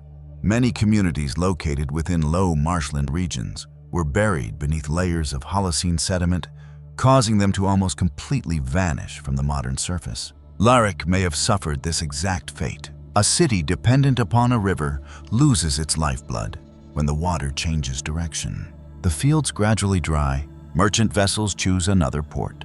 The grain stores lose their supply. The inhabitants abandon their homes and move towards centers where water still flows. Once the final community leaves, mud brick begins returning the city to the earth. This is the greatest weakness of Mesopotamian architecture. The people built walls from clay mixed with straw or other plant material. The bricks were dried beneath the sun and were sometimes fired for locations requiring greater durability, but most ordinary buildings still depended upon mud brick. When maintained, these walls could remain standing across many generations. When the roofs collapsed and the inhabitants stopped replastering their surfaces, rain, wind, and heat began wearing them away. The bricks lost their shape. The walls collapsed into piles of earth. Rooms, courtyards, and streets gradually blended into a low mound, almost indistinguishable from the natural terrain. A stone city leaves behind a skeleton. A mud brick city returns to the earth. This process does not erase every archaeological trace, but it makes identification far more difficult.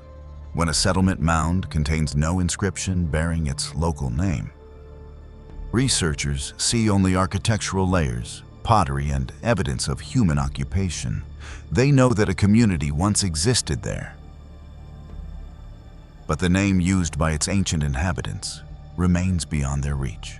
Larak may be lying beneath such a mound. Archaeologists may already have walked across its surface. Satellite images may already have recorded the outlines of canals that once carried water toward the city. But without a clay tablet clearly bearing the name Larak, every proposal remains only a possible identification. Sediment can create a layer of concealment even stronger than erosion. The plains of southern Iraq contain sedimentary regions tens of meters deep. Every flood leaves behind a new layer of mud. When this process repeats across many thousands of years, low-lying settlements can be buried so deeply that the modern surface appears completely flat. Cities built upon high mounds still leave visible elevations that can be surveyed.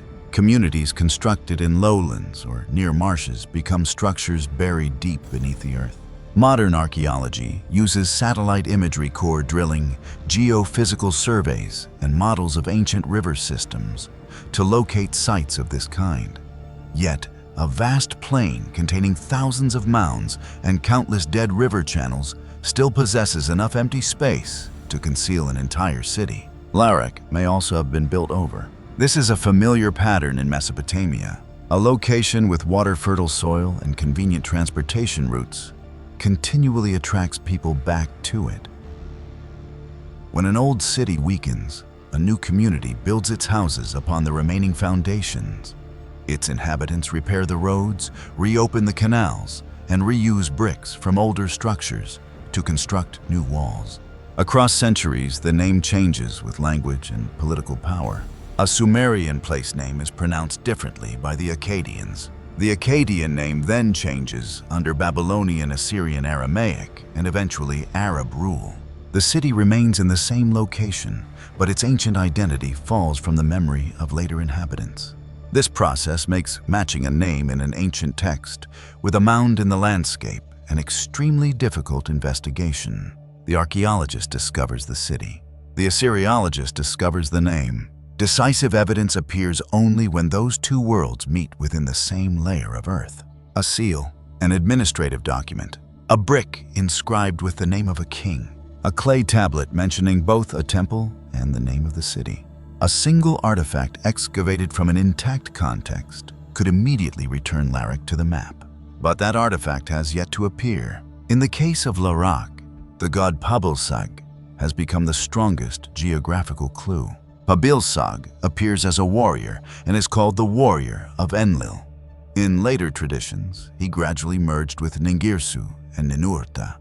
He was also associated with judgment hunting, healing, and certain connections with the world of the dead.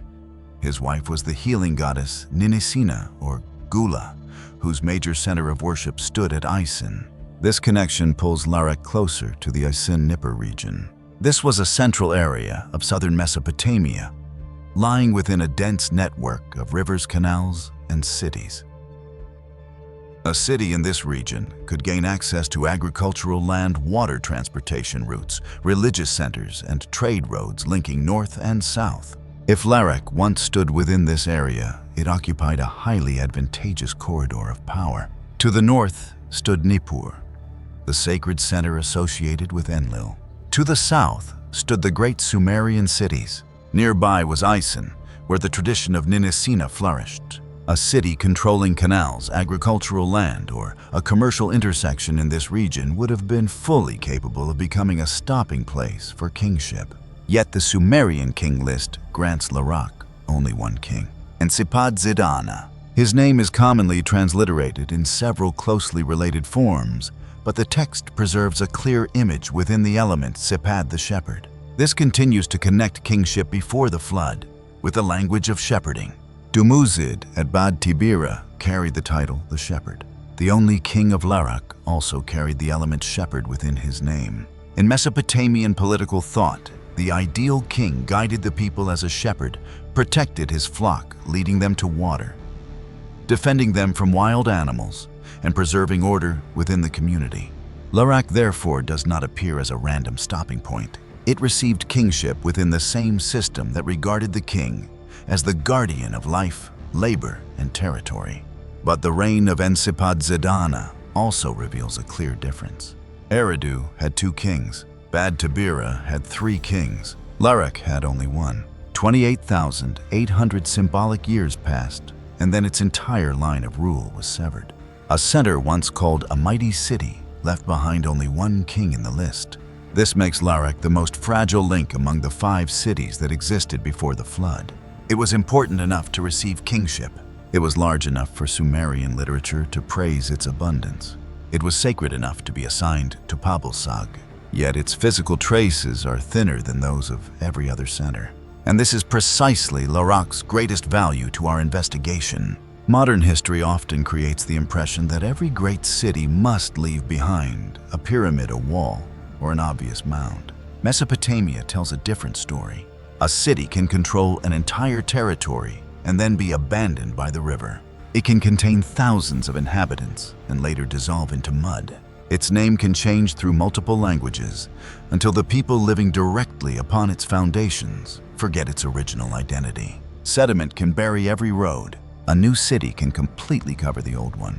In the end, an empire once operated through water, food, and political authority may survive only as a few cuneiform signs upon a clay tablet. Larak proves that the absence of an identified ruin does not mean the absence of historical memory. Sumerian texts still preserve the structure of the city.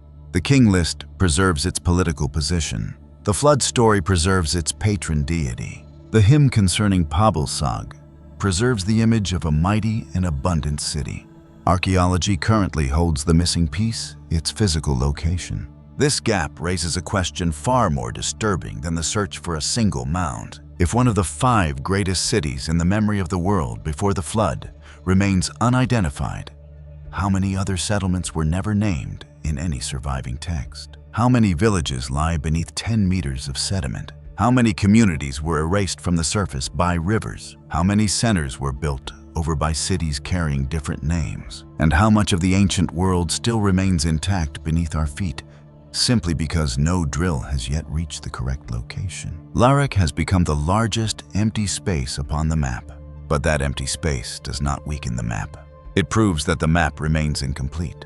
The Sumerian king list closes the reign of Ensepat-Zid-Ana with the same cold formula used for Eridu and Bad-Tibira. Larak fell. Kingship continued its journey. But the next city carried an entirely different fate. It did not disappear beneath the sediment. Its ruins still lie in a rock. Its archives of texts remain. And the king who ruled there before the flood bears strange similarities to Enoch VII from Adam. Kingship left the lost city of Larak and advanced toward the city of the sun, Sippar. Part 6. The City of the Sun and the Seventh King. Leaving Larak, the city that vanished from the face of the earth, Kingship entered a city with an entirely opposite fate. Sippar has never lacked evidence. It was almost buried beneath the sheer volume of records left behind by its inhabitants. In the 4th city of the world before the Great Flood, we encounter a king whom many scholars have placed directly beside Enoch. His name was Enmen-Durana. But before opening the dossier on this mysterious figure, we need to enter the city that gave him his throne. The Sumerian king list calls this city Zimbir. Researchers identify Zimbir with Sippar, the ancient center located at the mound of Abu Haba in present-day Iraq. The site lies in central Mesopotamia, northwest of Babylon, and was closely connected to an ancient branch of the Euphrates River. In Babylonian texts, the city was also called Sippar Yarurum, to distinguish it from Sippar Amnanum at nearby Tel Eder. This reveals that Sippar once expanded into an urban complex rather than existing as a single isolated mound. One center belonged to Shamash. Another center was associated with the goddess Anunitum. Canals, fields, and waterways connected them with the surrounding settlements. Sippar stood at the northern gateway of Babylonia, where goods laborers and information from the upper Euphrates could flow down into the southern plain. Eridu had controlled water. Bad-Tibira had controlled metal. Sippar began controlling something even more dangerous than either of them: the ability to interpret the will of the divine realm. In 1881, the archaeologist Hormuzd Rassam began excavating Abu Haba on behalf of the British Museum. His campaigns continued until 1882 and brought the Temple of Shamash numerous cuneiform tablets, ritual objects, royal inscriptions, and economic records spanning many centuries back into the light. The British Museum currently lists more than 400 artifacts originating directly from Abu Haba, while the wider site of Sippar has yielded tens of thousands of clay tablets, making it one of the most thoroughly documented cities of ancient Babylonia. Those clay tablets tell stories about far more than kings and gods. They record the buying and selling of farmland, loans made in silver, house rentals, food rations, temple goods, labor obligations, the names of those who owed debts and those who received payment. Sippar left the entire machinery of its daily operation impressed upon clay. Records from the Ababur archives reveal that the temple administered houses, warehouses, silver grain, and many economic activities across the Babylonian, Persian, and Hellenistic periods. At the center of this machine stood Babar, the shining house. This was the temple of Shamash, the Mesopotamian sun god. Over many centuries, kings repeatedly rebuilt, repaired, and expanded this structure. Nabonidus later claimed that he had excavated down to the ancient foundations laid by Sargon of Akkad, and then placed the new temple walls precisely upon the old foundations. This act transformed construction into a political declaration. The reigning king was connecting his own authority to a distant and sacred past. Shamash represented far more than daylight. The Mesopotamians believed that the sun witnessed every activity taking place upon the earth. The light of Shamash penetrated lies and exposed contracts, oaths, disputes, and crimes. He therefore became the god of justice, truth, and judgment. That same light also opened the way for divination. Kings presented questions before Shamash concerning war, rebellion, disease, and the loyalty of officials. Diviners sacrificed an animal, examined its liver and internal organs, and read the signs as messages written by the gods upon the body. Shamash and Adad were called the divine masters of divination, the gods who provided answers for decisions upon which the survival of the state depended. At Sippar, religion, information, and politics merged into a single system. The king needed to know when he should begin a war. He needed to determine whether a general remained loyal or was preparing a rebellion. He needed a sign before signing a treaty, building a temple, or moving an army.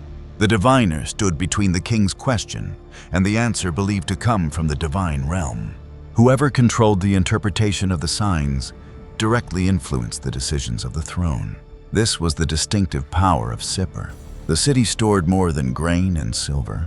It stored methods for interpreting reality. One famous artifact excavated from the temple of Shamash clearly exposes this structure, the sun god tablet, created during the reign of King Nabu-apla-iddina in the 9th century before Christ. In the relief, Shamash sits within his sanctuary before a great solar symbol. The king is led toward the god, while Shamash holds a rod and a ring, symbols associated with authority and order.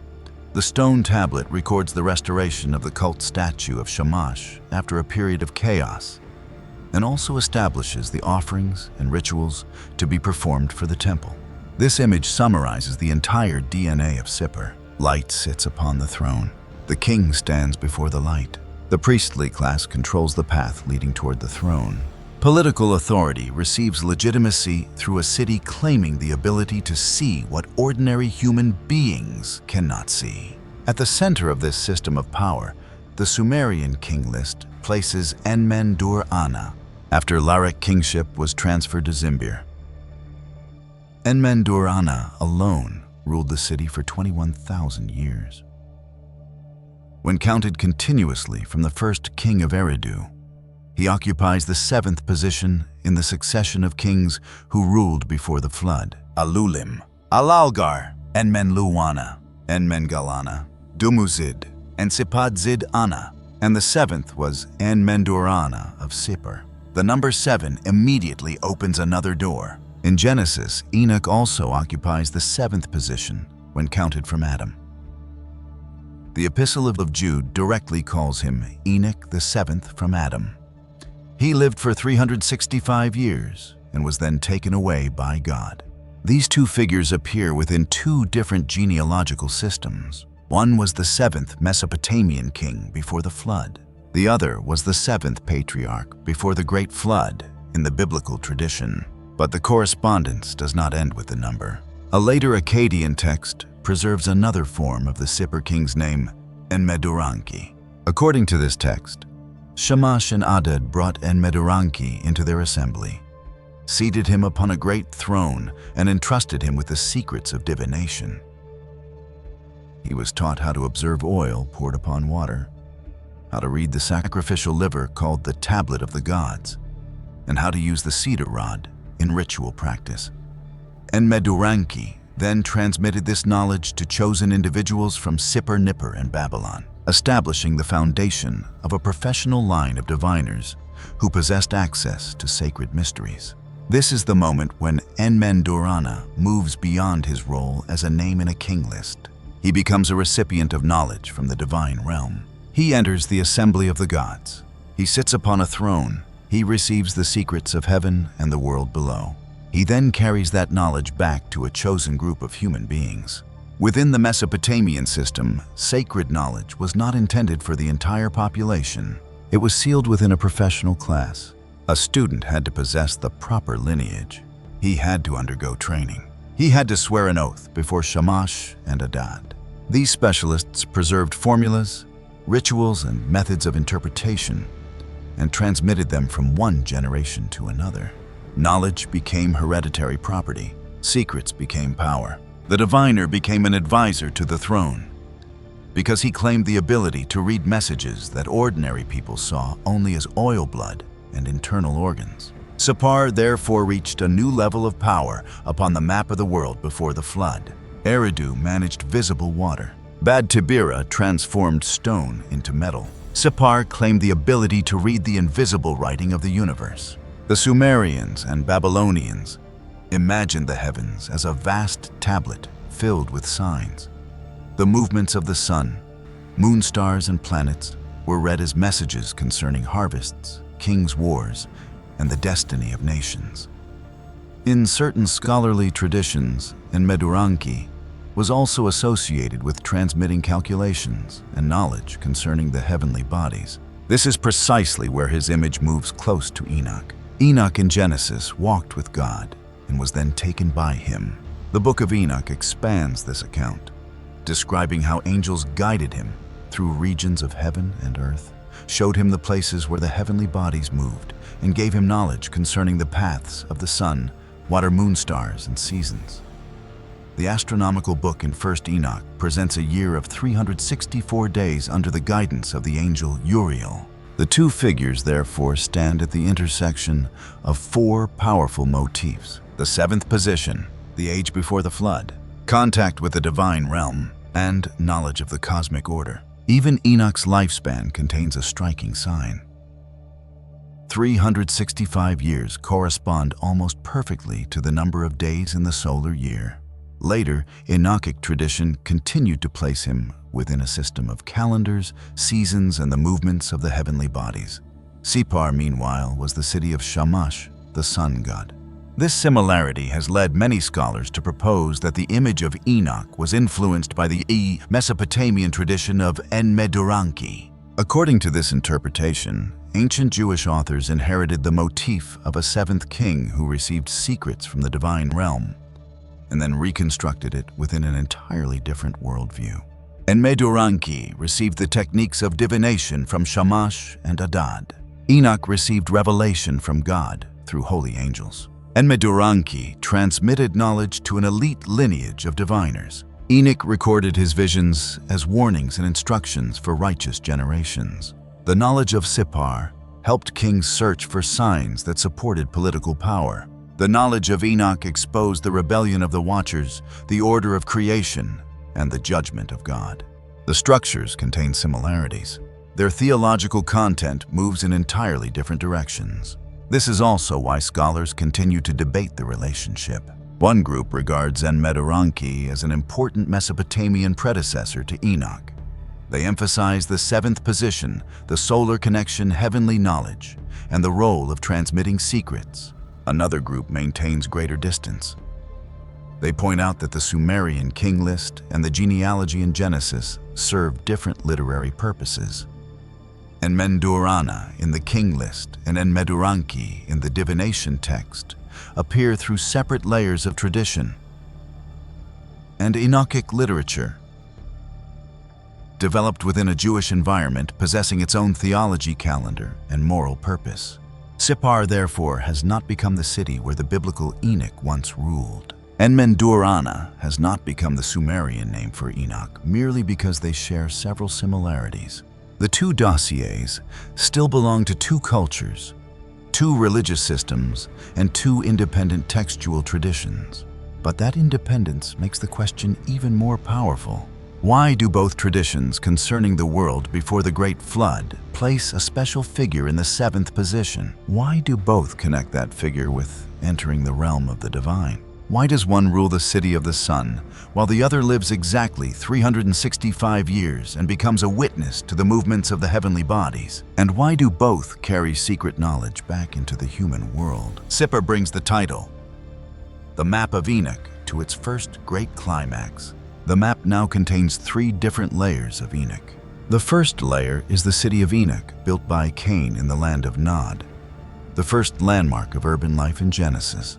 The second layer is Enoch, from the line of Seth, the man who walked with God, was taken away and became a witness to the world before the Great Flood. The third layer appears at Sippar, a seventh Mesopotamian king who lived in the City of the Sun and was described in later tradition as a man who received secrets from the divine assembly. The three dossiers do not merge into a single individual. They overlap like three layers of a map. One layer marks the location of the first city. One layer records the path of the prophet.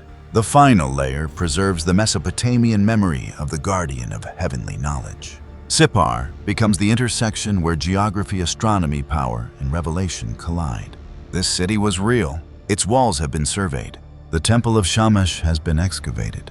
Tens of thousands of clay tablets still survive.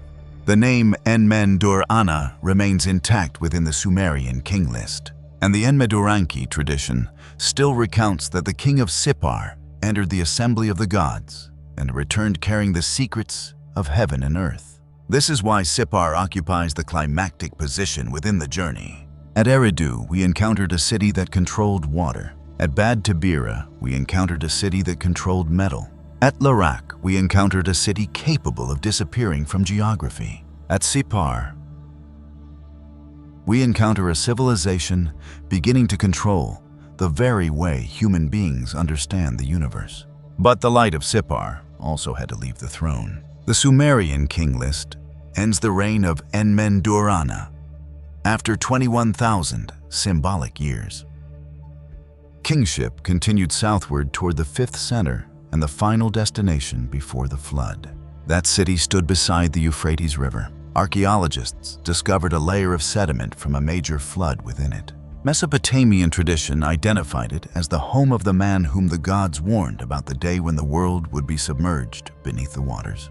After Sippar, the road of the cities reaches its end. Kingship enters Shuruppak, and the story of the Great Flood officially begins. Part 7. Shuruppak, the final city before the waters. Leaving Sippar, the city of light astronomy and sacred knowledge, Kingship continued its final journey. This time, the throne stopped at Shuruppak. In the Sumerian king list, this was the fifth city and the final center of power in the world before the Great Flood. The scribe records only one king who ruled there, Ubara-Tutu. His reign lasted 18,600 years, according to the symbolic system of time used by the list. The text then summarizes the entire age. 5 cities, 8 kings, and 241,200 years of rule. Then the scribe closes the record with a single sentence. The flood swept over. Kingship had descended at Eridu and passed through Bad-Tibira, Larak, and Sippar. All those roads ultimately led to Shuruppak. This city did more than stand before the flood within the order of a list. It became the homeland of the most famous survivor in the entire Mesopotamian tradition. Unlike Larak, which remains lost, Shuruppak has been securely identified upon the earth. Its ruins lie at the mound of Farah in the present-day Al-Qadisiyah Governorate of Iraq. The site stands near an ancient channel of the Euphrates, approximately midway between Nippur and Uruk, at the center of the Sumerian urban region. During the 3rd millennium before Christ, Shuruppak was a major river city located upon a waterway connecting the centers of power in southern Mesopotamia. The scale of Shuruppak reveals that it was once a genuine urban machine. The settlement mound extends for more than 1 kilometer from north to south. When both the elevated mid-mound and the surrounding lower area are included, the site covers approximately 120 hectares. That figure alone places Shuruppak among the major cities of early Sumer. The city flourished from approximately 3000 to 2000 before Christ, before declining and becoming nearly abandoned toward the end of the 3rd dynasty of Ur. Imagine Shuruppak before the waters appeared within ancient memory. The Euphrates flowed beside the city, feeding canals that carried water into the fields. Boats carrying grain, wool, livestock, and pottery arrived at small docks. Warehouses received products from the surrounding agricultural region. Scribes sat inside administrative districts, pressing the tips of reed styluses into soft clay, to record the names of laborers, the sizes of fields, the numbers of animals, and commercial transactions. The clay tablets excavated at Farah confirmed the existence of a highly developed administrative system. They record land laborers, livestock rations, and even the buying and selling of houses. One tablet lists the areas of fields. Another distributes sheep and goats. Other records track workers or document the value of a house in silver and grain.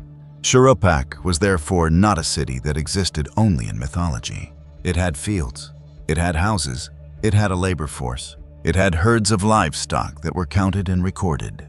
It had scribes skilled enough to transform daily activity into administrative data. And when a city reaches that level, authority has entered every part of life. Land is measured, laborers are assigned, animals are counted, houses are bought and sold. Food is carried into storehouses and then distributed according to the decisions of those who control the clay tablets. The Euphrates supplied the lifeblood of this entire system. Water irrigated the fields. Water transported goods. Water carried fertile sediment onto the plain. But that same river also contained enough power to destroy every structure the inhabitants had raised along its banks. Shuruppak stood upon the fragile boundary between prosperity and disaster. The proper water level created a harvest. A current rising beyond the banks would flow directly into houses, grain stores, and streets. A city that depended upon a river always had to accept that its source of life could also become the pathway of its destruction. This makes the final sentence of the Sumerian king list especially heavy. The text has just described 241,200 years of symbolic kingship. 5 centers had held the throne in succession. Kings built cities, controlled water, worked metal, organized agriculture, and accumulated knowledge. Yet that entire history was interrupted by a force that city walls, grain stores, and thrones could not control. Water. Then the flood swept over. In the original Sumerian, this transition is expressed through the phrase Amaruba ur Thrirata, a cuneiform boundary dividing history into 2 worlds. Before it stand the kings who ruled before the flood. After it comes the re-establishment of kingship at Kish. Shuruppak stands directly upon that boundary. The Sumerian king list names Ubaratutu as the final king of the city. Many centuries later, the Epic of Gilgamesh preserves that same name within the story of the survivor. In Tablet 11, Gilgamesh meets Utnapishtim and asks how he received eternal life. Utnapishtim begins his answer by taking Gilgamesh back to a real location. The city of Shuruppak, a city that you know stood upon the bank of the Euphrates. He says that the city was already ancient, even in his own time. The gods decided to bring about the flood, while Ea revealed their plan by speaking to a wall of reeds and bricks. Man of Shuruppak, son of Ubaratutu, tear down the house and build a boat. Utnapishtim is therefore directly identified as a man of Shuruppak and the son of the final king named in the Sumerian king list. This connection firmly secures Shuruppak within the Mesopotamian dossier of the Great Flood. Ubaratutu holds the final throne before the flood. His son receives the warning. The house must be dismantled. Wealth must be abandoned. The materials of the old life must be transformed into the means of survival. The command presents an absolute choice. Hold on to the city and die with it, or abandon everything in order to preserve life. This is a powerful reversal of authority. Utnapishtim belongs to the family of the final king. He is connected with the power, wealth, and status of Shuruppak. But when the flood approaches, the throne cannot save him. The city walls cannot save him. The grain stores cannot save him. He survives because he listens to the warning, abandons his possessions, and builds the boat. According to the Epic of Gilgamesh, he brings his family, his property, craftsmen, and the seed of every living creature aboard the vessel. The storm then descends. The waters cover the land, and the boat is driven through chaos. The famous clay tablet now preserved at the British Museum is the portion of Tablet 11 that recounts this disaster. An older Sumerian tradition tells the same basic story under the name Zusudra. In the flood, tablet excavated at Nippur, Ziusudra appears as a king and a Gudug priest, a humble and reverent man. He stands near a wall when the warning is delivered. The assembly of the gods has decided to use water to destroy the seed of humanity. The middle section of the tablet is broken, causing many details concerning the building of the boat to disappear. But the account of the flood survives. Storm winds rise together. Water sweeps across the land. Waves and storms shake the enormous boat for 7 days and 7 nights. Then Utu, the sun god, reappears and shines his light upon heaven and earth. Ziusudra opens a hole in the boat so that the light can enter, then bows down and presents an offering. At the end of the story, he is granted life like that of a god and is taken to Dilmun, the land where the sun rises. The flood tablet at the Penn Museum dates to approximately 1650 before Christ, but it preserves an older Sumerian story. The surviving text speaks of the construction of 5 cities before the flood, the decision to destroy humanity, Enki's warning to Ziusudra, and a flood lasting 7 days and 7 nights. Ziusudra and Utnapishtim belong to 2 linguistic periods and 2 different literary versions. Ziusudra appears within the Sumerian tradition. Utnapishtim appears within the Akkadian version of the Epic of Gilgamesh. Both receive a secret warning. Both enter a boat. Both preserve life through the flood. And the Gilgamesh tradition places the survivors' homeland directly at Shuruppak. This makes Shuruppak completely different from the previous 4 cities. Eridu preserves the memory of the place where kingship descended from heaven. Bad-Tibira symbolizes the power of metal. Larak became the lost city. Sippar guarded the secrets of the sun and heavenly knowledge. Shuruppak preserves the memory of the moment when the entire urban system was placed under judgment. This is where kingship ends. This is where the survivor receives the warning. This is where the story of the city becomes the story of the boat. And at Farah, archaeology uncovered a physical trace that makes the dossier even more complex. During excavations in the early 20th century, archaeologists discovered a layer of clay and sand deposited by water.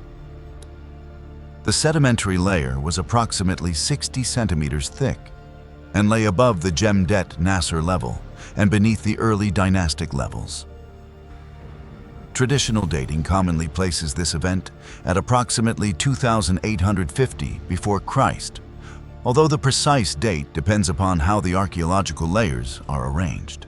That layer of earth records a flood powerful enough to carry sand and mud into the inhabited area. Water covered the living surface. It buried ash charcoal and traces of human activity beneath a new layer of sediment. Later residents returned or continued constructing buildings upon land that had been covered by the water.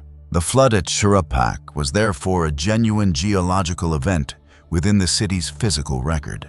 But this is precisely where the investigation must preserve the boundary between material evidence and interpretation. The layer of mud at Farah confirms that Shuruppak experienced a severe flood. It does not carry a sign declaring that this was the flood of Ziusudra Utnapishtim, or Noah. To determine the scale of a disaster, archaeologists must compare that layer with evidence from other cities. Kish contains evidence of multiple floods from different periods, including events commonly dated to approximately 2900 and 2600 before Christ. Preserves a deeper flood layer dating to the end of the Ubaid period around the 4th millennium before Christ, as well as another trace from a later period. Shuruppak contains the sedimentary layer commonly dated to approximately 2850 before Christ. These layers extend across different periods.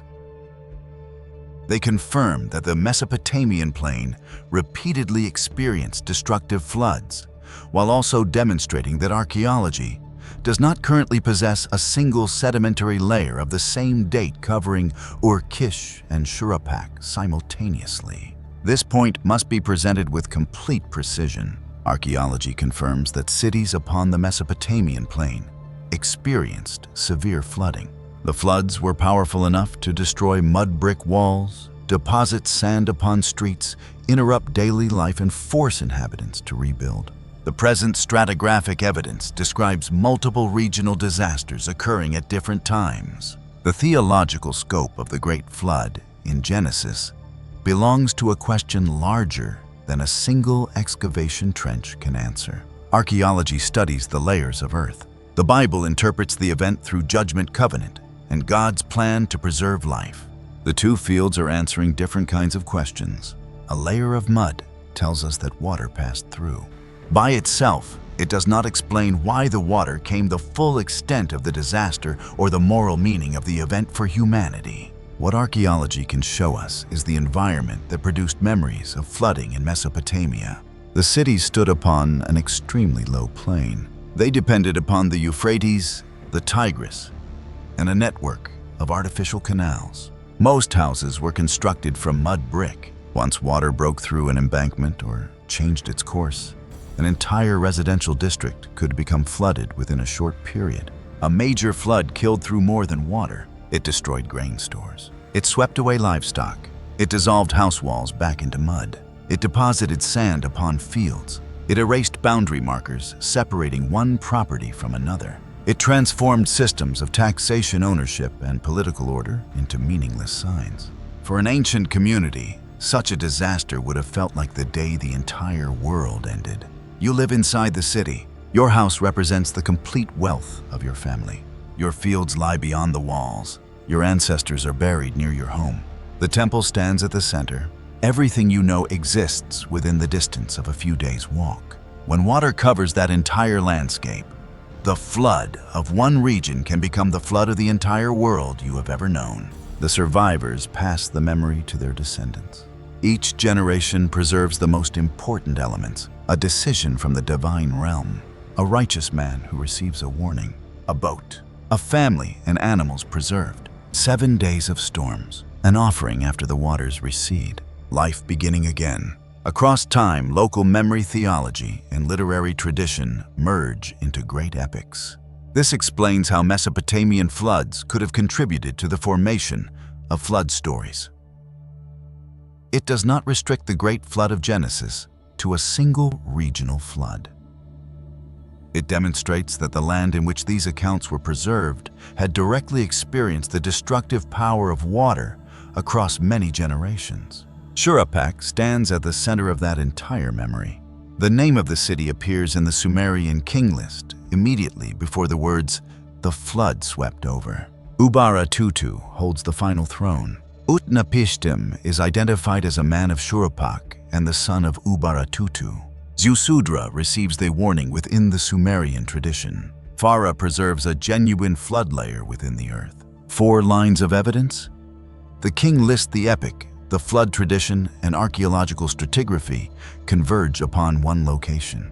They do not say precisely the same thing, but together they make Shuruppak a city that cannot be separated from the memory of water. The most striking detail lies in the way kingship responds to disaster. At Eridu, the throne claims to have descended from heaven. At Bad-Tibira, it masters metal. At Sippar, it gains access to secret knowledge. But at Shuruppak, all that power reaches its limit. The king can mobilize labor. The scribe can count every animal. The grain stores can hold the produce of many harvests. The canals can control the flow of water under ordinary conditions. When disaster exceeds the city's design limits, every system immediately collapses. This is the deepest lesson of Shuruppak. Civilization creates the feeling of control. Human beings build walls, dig canals, measure fields, and record wealth upon clay tablets. They believe that everything has been placed in order. Then a sufficiently powerful current passes through and reminds them that the power of the city always has limits. In the Tutinte Epic of Gilgamesh, the warning given to Utnapishtim focuses upon one very practical choice: abandon wealth and seek life. The city had spent generations accumulating possessions. The flood forced the survivor to release everything that had been accumulated. The house became material for constructing the boat. Property became a burden. Status gave way to obedience. The survivor did not enter the boat as a king commanding the waters. He entered as a human being who understood that life was more valuable than anything the city could possess. When the waters receded, Kingship from before the flood did not return to Shuruppak. The Sumerian king list begins a new age by declaring that kingship descended from heaven once again, this time at Kish. This was a complete restart. Before the flood, there were 5 cities. After the flood, the map of power was redrawn. The old centers lost their positions. New dynasties appeared. The lengths of royal reigns also fell sharply from tens of thousands of years to figures closer to ordinary human history. Within the structure of the Sumerian king list, the waters destroyed more than houses. They divided 2 systems of time. They closed the world of kings who stood near the gods. They opened the world of dynasties after the flood. Shuruppak is the doorway between those 2 ages. Behind it stand Eridu, Bad-Tibira, Larak, and Sippar.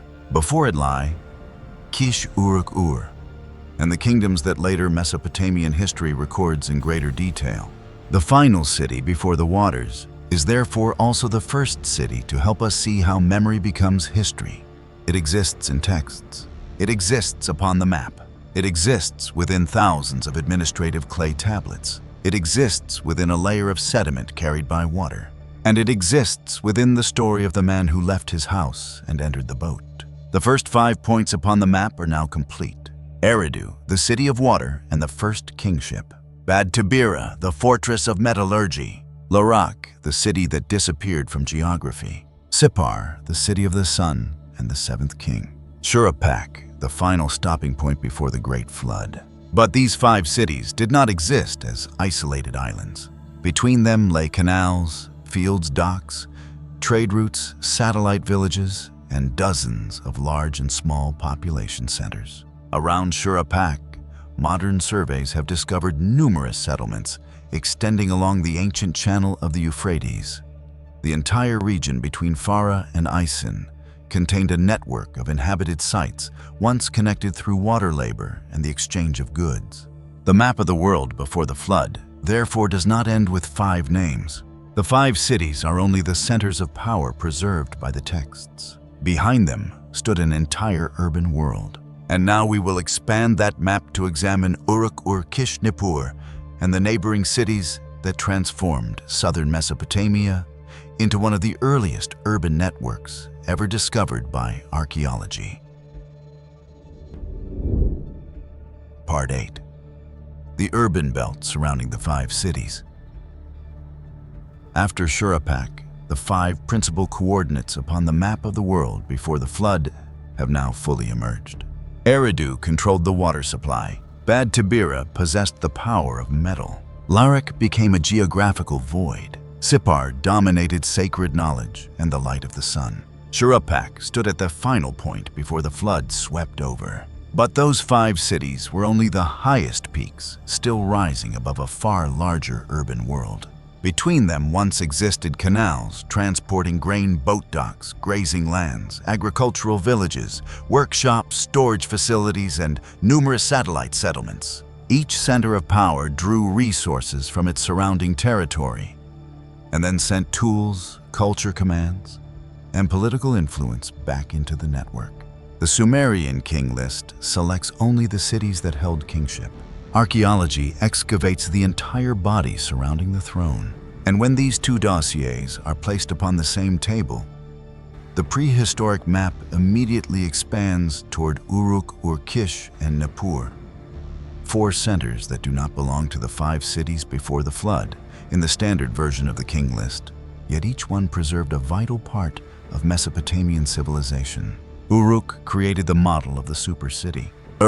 Connected the Sumerian plain with the outside world. Kish re-established authority after the waters. Nippur preserved the memory that allowed those stories to survive for thousands of years. This is the urban belt surrounding the 5 cities. Uruk, the machine that transformed a crowd into a city. By approximately 3,200 before Christ, Uruk had become the largest settlement in southern Mesopotamia and was possibly the largest city in the world at that time. Enormous mud brick structures rose above the plain.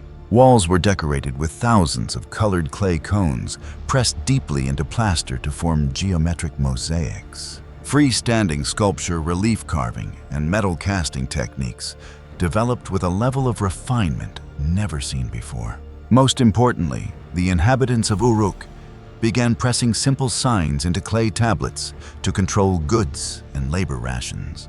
Those drawings became the direct predecessors of cuneiform writing. Uruk carried urban life to an entirely new level. A village could remember its production through the memories of a few families. A super city required clay tablets. When thousands of people lived together within one center, administrators needed to know how much barley had entered the storehouses, how many rations had to be issued to workers, how many animals belonged to the temple, and how much material had been delivered to a construction site. Personal memory immediately reached its limit. Writing entered precisely into that gap. The earliest tablets at Uruk did not begin with poetry or philosophy. They began with grain laborers and goods. This reveals that writing was born under the pressure of an expanding administrative system. The city needed to count, it needed to measure, it needed to preserve the obligations of every labor group. It needed to transform the activities of thousands of people into signs that could be examined again after many days or months. From that point forward, authority escaped the limits of spoken words. A command recorded upon clay could travel across distance. A debt could remain after the lender had left the room. A ration list allowed an administrator to control labor without remembering every face. Uruk transformed writing into the memory of the state. That memory allowed the city to expand far beyond the structure of a community based upon family relationships. People living in a village usually knew one another well. The inhabitants of Uruk lived among strangers, specialized labor groups, priestly classes, warehouse administrators, craftsmen, transport workers, and farmers from the surrounding regions. The administrative system became the glue, holding all of them within the same mechanism. At the center of Uruk stood enormous public architectural complexes, especially around the Iana district. The mud brick structures there required thousands of days of labor, a stable food supply, and the ability to mobilize materials from a vast region. Decorative art and finely crafted objects proved that a class of specialized workers lived from the surplus produced by the wider community. A craftsman could spend years learning sculpture because someone else was growing grain for him. A scribe could sit for hours beside a clay tablet because the grain stores were capable of feeding him. A construction team could gather at the temple because the administrative machine had collected rations from hundreds of fields. Uruk shows us the moment when food became architecture. Architecture became symbolism, and symbolism reinforced the authority of the elite. This city stands outside the 5 cities before the flood in the opening section of the Sumerian king list. After the flood swept over and Kish held kingship, the throne was later transferred to Iana, the sacred district of Uruk. Within the political structure of the list, Uruk therefore belongs to the order after the flood. However, archaeology at Uruk allows us to see the urban environment in which traditions concerning the age before the flood were formed, copied, and reinterpreted. Scribes told stories about Eridu, Bad-Tibira, Larak, Sippar, and Shuruppak. Within a world already familiar with super cities, grain stores, temples, concentrated labor, and the kingship of city-states. They looked toward the past through the structures operating around them. When the king list declared that kingship descended from heaven, a Mesopotamian listener immediately understood what that authority required in order to survive. A city, a temple, a system for collecting food, a class of scribes, a network of laborers, and a center capable of transforming commands into action. Uruk was not one of the cities before the flood in the standard list. It is the archaeological laboratory that helps us understand what an urban empire meant within the Sumerian imagination. If Eridu represents the memory of the first city, Uruk provides physical evidence that a mud brick center could develop into a machine controlling tens of thousands of people. But a great city still required materials that the Sumerian plane could not produce by itself. Precious stones, metal, high-quality timber, luxury materials. To see the trade routes that sustain this machine, we must travel south toward a city located beside the Euphrates, that once faced the ancient Persian Gulf. Ur, the commercial gateway of the Sumerian world. Ur was first inhabited around the 6th millennium before Christ and continued to exist through many periods of Mesopotamian history. The city developed beside a branch of the Euphrates River far closer to the shoreline of the ancient Persian Gulf than its inland location is today. The river provided water while also opening a route that carried Ur into the commercial network of the entire region. If Uruk reveals how a city organized its population internally, Ur reveals how a city pulled the outside world inside its walls. Southern Mesopotamia possessed clay reeds, waterfish, and fields of grain. The region, however, had very little building stone, large timber, or metal ore. Every object made of gold, silver, copper, or precious stone that appeared at Ur began its journey in another region. Ore had to leave the mountains. Precious stones had to cross long routes. Ships had to travel along rivers across the Gulf and into more distant seas. Merchants had to negotiate with numerous communities before the goods reached the city's harbor. The royal tombs at Ur preserved the most brilliant evidence of this network. Gold lay beside silver and copper. Deep blue lapis lazuli came from the region of Badakhshan in present-day Afghanistan. Orange-red carnelian came from several regions, with some of it transported from the Gulf of Cambay in western India. Necklaces combining gold, lapis lazuli, and carnelian reveal that Ur stood at the end of commercial corridors, extending for thousands of kilometers across mountains, deserts, and seas. Look at a necklace from Ur. It appears to be a single piece of jewelry. In reality, it is a miniature map of the entire ancient world. The gold carries the labor of miners and metalworkers. The lapis carries the journey from the mountains of Afghanistan. The carnelian carries a commercial route leading toward the Indus Valley. A craftsman at Ur cut, drilled, polished, and arranged those materials into a symbol of status for the elite. An object worn around one person's neck therefore contained the labor of hundreds of people whom its owner had never met. Ur stood at the center of this network and profited from its ability to transform imported materials into local power.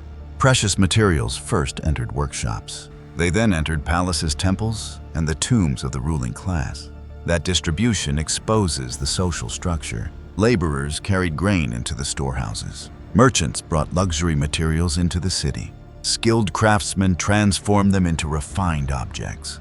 The elite used the finished products to display their superior position before the community. Wealth from distant regions became the language of power within Ur itself. The royal cemetery excavated by Leonard Woolley during the late 1920s exposed the extraordinary concentration of wealth within the city. Approximately 1,840 tombs dating from around 2,600 to 2,000 before Christ were brought to light. Some contained jewelry, weapons, musical instruments, and numerous people buried alongside members of the ruling class. Ur, therefore, reveals the darker face of the commercial network. The longer the route, the greater the value of the material. The more concentrated the value became, the more clearly social divisions appeared. One person was buried with gold, precious stones, and an entire retinue. Another was merely wrapped in a mat and placed inside a simple pit. The same city. Two worlds separated by only a few streets. Yet that inequality also demonstrates Ur's ability to organize resources. The city accumulated enough agricultural production to feed a class of craftsmen. It controlled the water route connecting the Euphrates with the Gulf. It established commercial relationships extending from Iran and Anatolia to Afghanistan and the Indian subcontinent. It maintained an administrative class capable of counting goods, receiving products, and protecting stored resources. Ur transformed geographical position into international power. Ships entering the harbor carried materials. They also carried stories, techniques, religious symbols, and memories from other lands. A merchant returning from a long journey brought back more than precious stones. He carried news about king cities, battles, and disasters occurring beyond Sumer. Commercial routes of this kind created the environment in which stories about floods, ancient kings, and civilizations preceding the present age could spread between regions.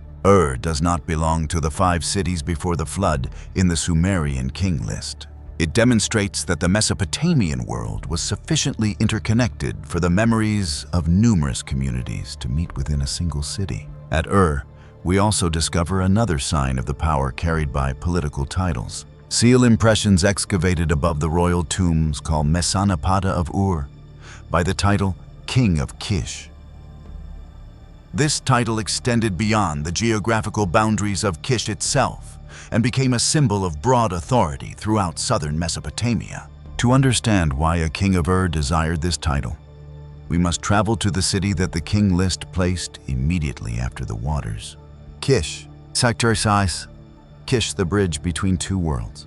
The Sumerian king list divides history with a very clear cut.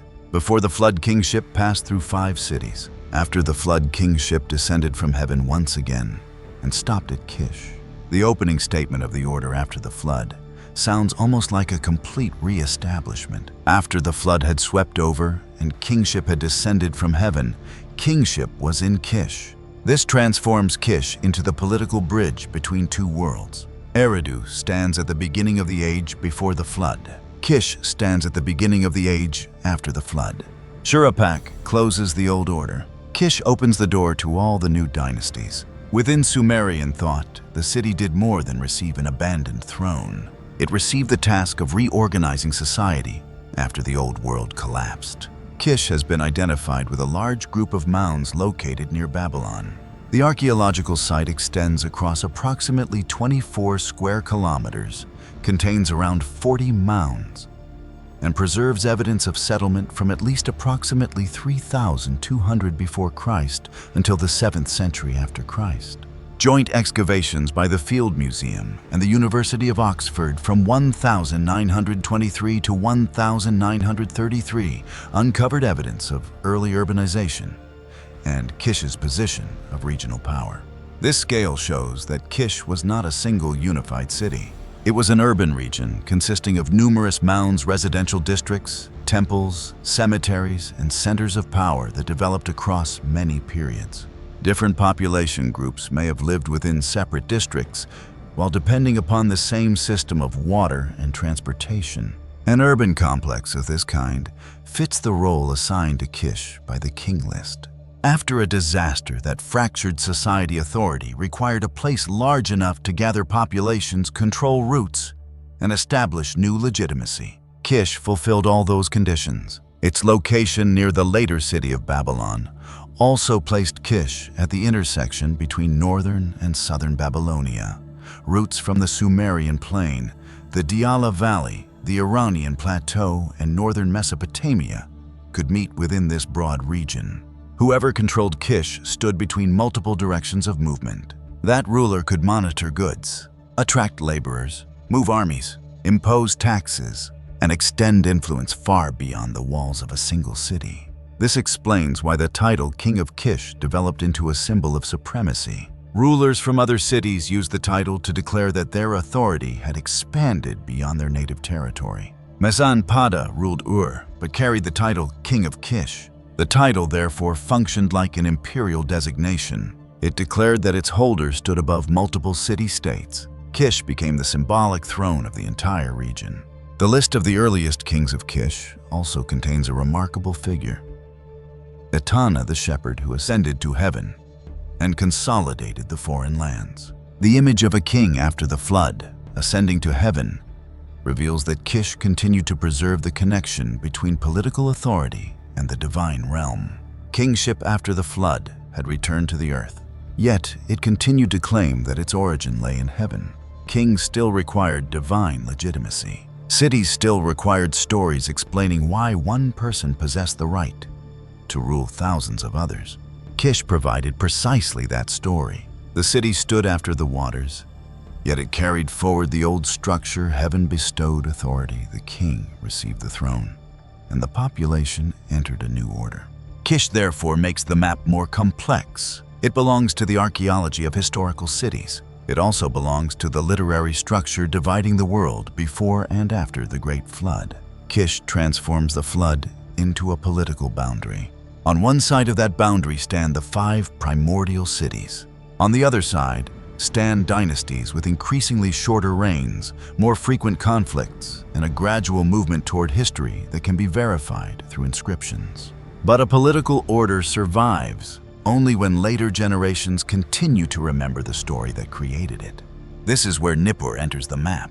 Number Nippur, the city that controlled memory. Nippur does not hold a position among the 5 cities before the flood, nor does it become the first throne after the flood, as Kish does.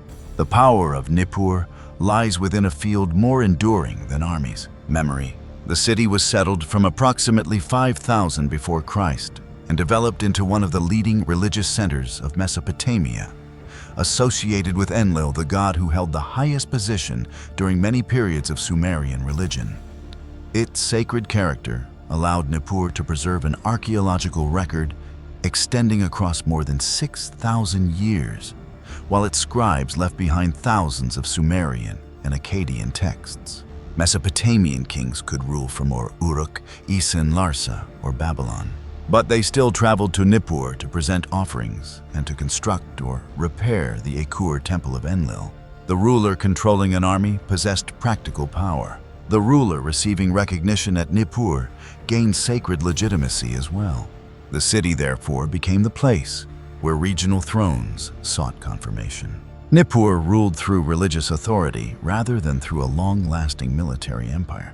But its greatest influence lay inside the houses of its scribes. Beginning in the late 19th century, excavation teams brought more than 30,000 cuneiform tablets out of Nippur.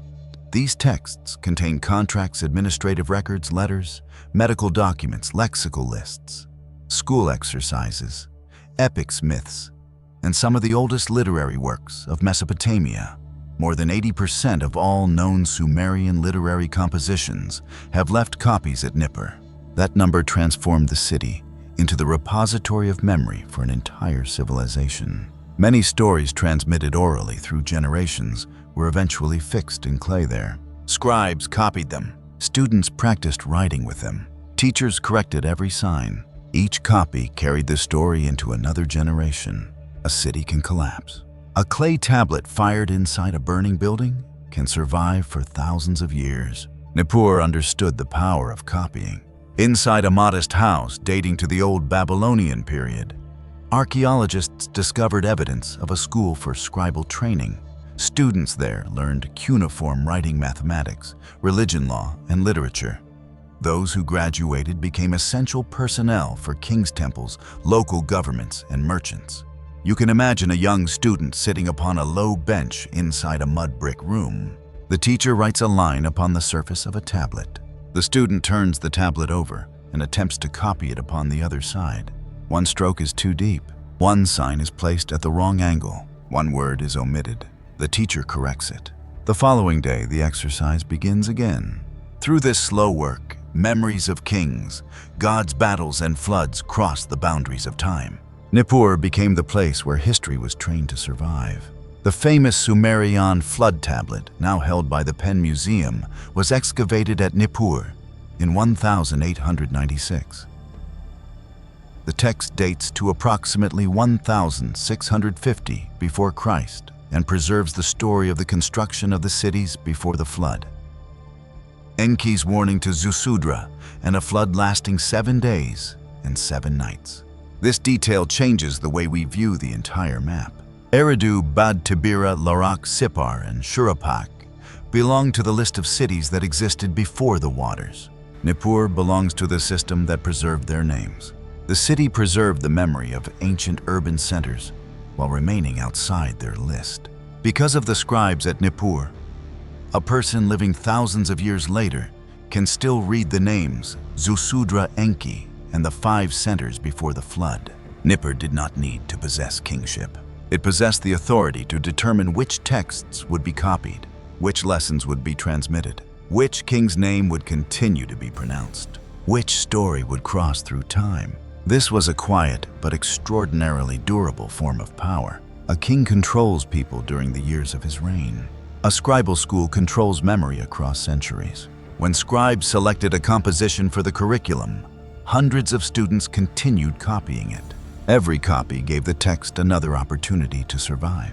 Stories that remained outside the schools could disappear. Stories placed into the hands of students became part of the shared culture. Nippur therefore became a machine for selecting memory. The Sumerian king list, the stories of Gilgamesh, the flood tradition, divine hymns, texts concerning kings from the distant past. All of them passed through a scribal environment that transformed clay into a weapon against forgetting. This is the moment when the entire urban belt becomes visible. Uruk created the ability to manage crowds through writing. Drew materials and ideas from distant lands into the Sumerian plain. Kish re-established political order after the waters. Nippur preserved the story explaining the origin of that order. Together, the 4 cities formed the framework surrounding the 5 centers before the flood. Hasktelan, 2 layers of the same map. Our map now contains 2 clearly defined layers. The first layer comes from the literary memory of the world before the flood. Eridu, Bad-Tibira, Larak, Sippar, Shuruppak. These are the 5 places that the Sumerian king list claims received kingship in succession before the flood swept over. The second layer comes from urban archaeology. Uruk, Kish, Nippur, along with dozens of cities, towns, and satellite villages spread across the plain between the Tigris and Euphrates. This layer preserves city walls, clay tablets, cemeteries, grain stores, temples, scribal schools, and evidence of real commercial routes. The 2 layers overlap across the same vast region of Mesopotamia, but they serve 2 different functions. The list of cities before the flood presents a mythological and political order of kingship. Archaeology records the material development of communities across many millennia. One layer explains how the Mesopotamians remembered the Age of Origins. The other reveals how real cities grew, traded, recorded information, and concentrated power.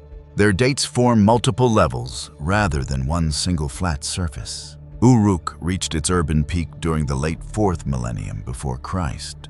The royal tombs of belong to the middle of the 3rd millennium.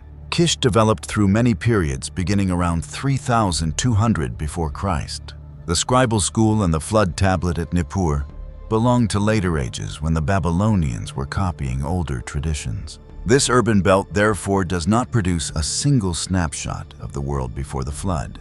It produces a multi-layered dossier showing how the Mesopotamians built cities, organized authority, and then remembered the past. This is the true value of placing the 2 maps beside one another.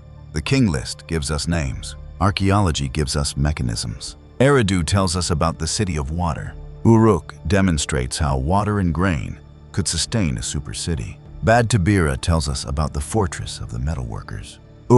Exposes the international network that carried metal and precious stones into the plain. Shuruppak preserves the memory of the flood. Kish shows how kingship was re-established after the waters. Nippur preserved the entire story so that modern human beings could still read it. Each center supplies the missing part of another. When these layers are joined, the world before the Great Flood emerges on a scale far greater than that of a single city. It possessed river axes, commercial corridors, specialized centers, cities holding political authority, urban centers controlling rituals, settlements producing food, scribal schools preserving memory. The entire plain operated like one enormous body, with each city performing a function and depending upon resources flowing from the others. You are looking at the very structure that made the earliest civilizations powerful. A single center can become isolated. A network can distribute food, move materials, and reorganize authority, even when one city weakens. But that same connection also allows disasters to spread more rapidly. A river feeding numerous cities will carry floods through numerous cities. A severed trade route will deprive multiple centers of materials. A war at a major junction will place pressure upon the entire system. Networks create strength. Networks also create dependence. This is where the investigation returns to the city of Enoch. Genesis preserves only the name of one city within the line of Cain. Mesopotamian archaeology demonstrates that an early city always existed within a wider region of population centers, waterways, food supplies, production areas, and networks of exchange. If Enoch ever developed into a major center of the world before the Great Flood, it also belonged to a belt extending far beyond its own city walls. The next question has therefore changed. We are no longer asking only where the city of Enoch was located. We must ask which network it belonged to, which river sustained it, which settlements supplied its food, which routes carried ore into its workshops, and which parts of that system remain hidden beneath the sediment of the Mesopotamian world. The two layers of the map have now been placed one upon the other. One layer comes from memory before the flood. The other comes from the earth, and at the place where they intersect, the lost coordinates of the city of Enoch are still waiting to be deciphered. Mount Hermon, the geographical gateway of the Watcher's event. By this point, the two layers of the map of the world before the Great Flood have been fully opened before us. The first layer preserves the Sumerian memory of 5 legendary super cities.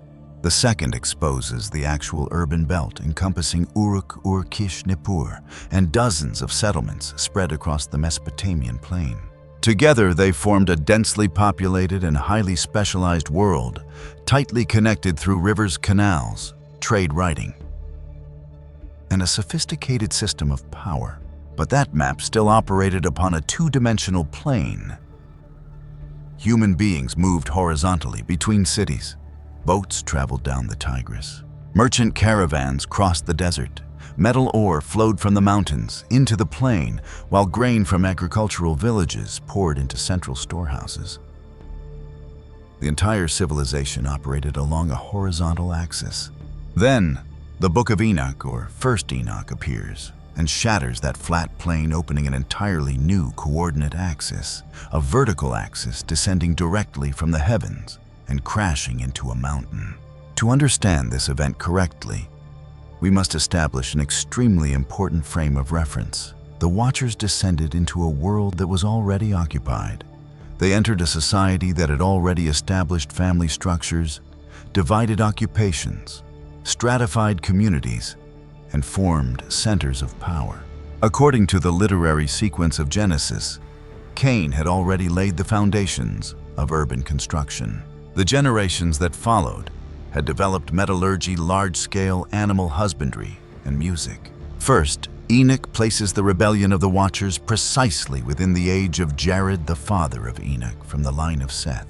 By this time, the children of men had multiplied, and generations of women had reached maturity within enormous clans. Correctly identifying this timeline changes the entire nature of the investigation. The Watchers intervened in a system whose machinery was already running at high speed. They encountered communities fully capable of producing surplus food. They saw clans expanding their territories through weapons.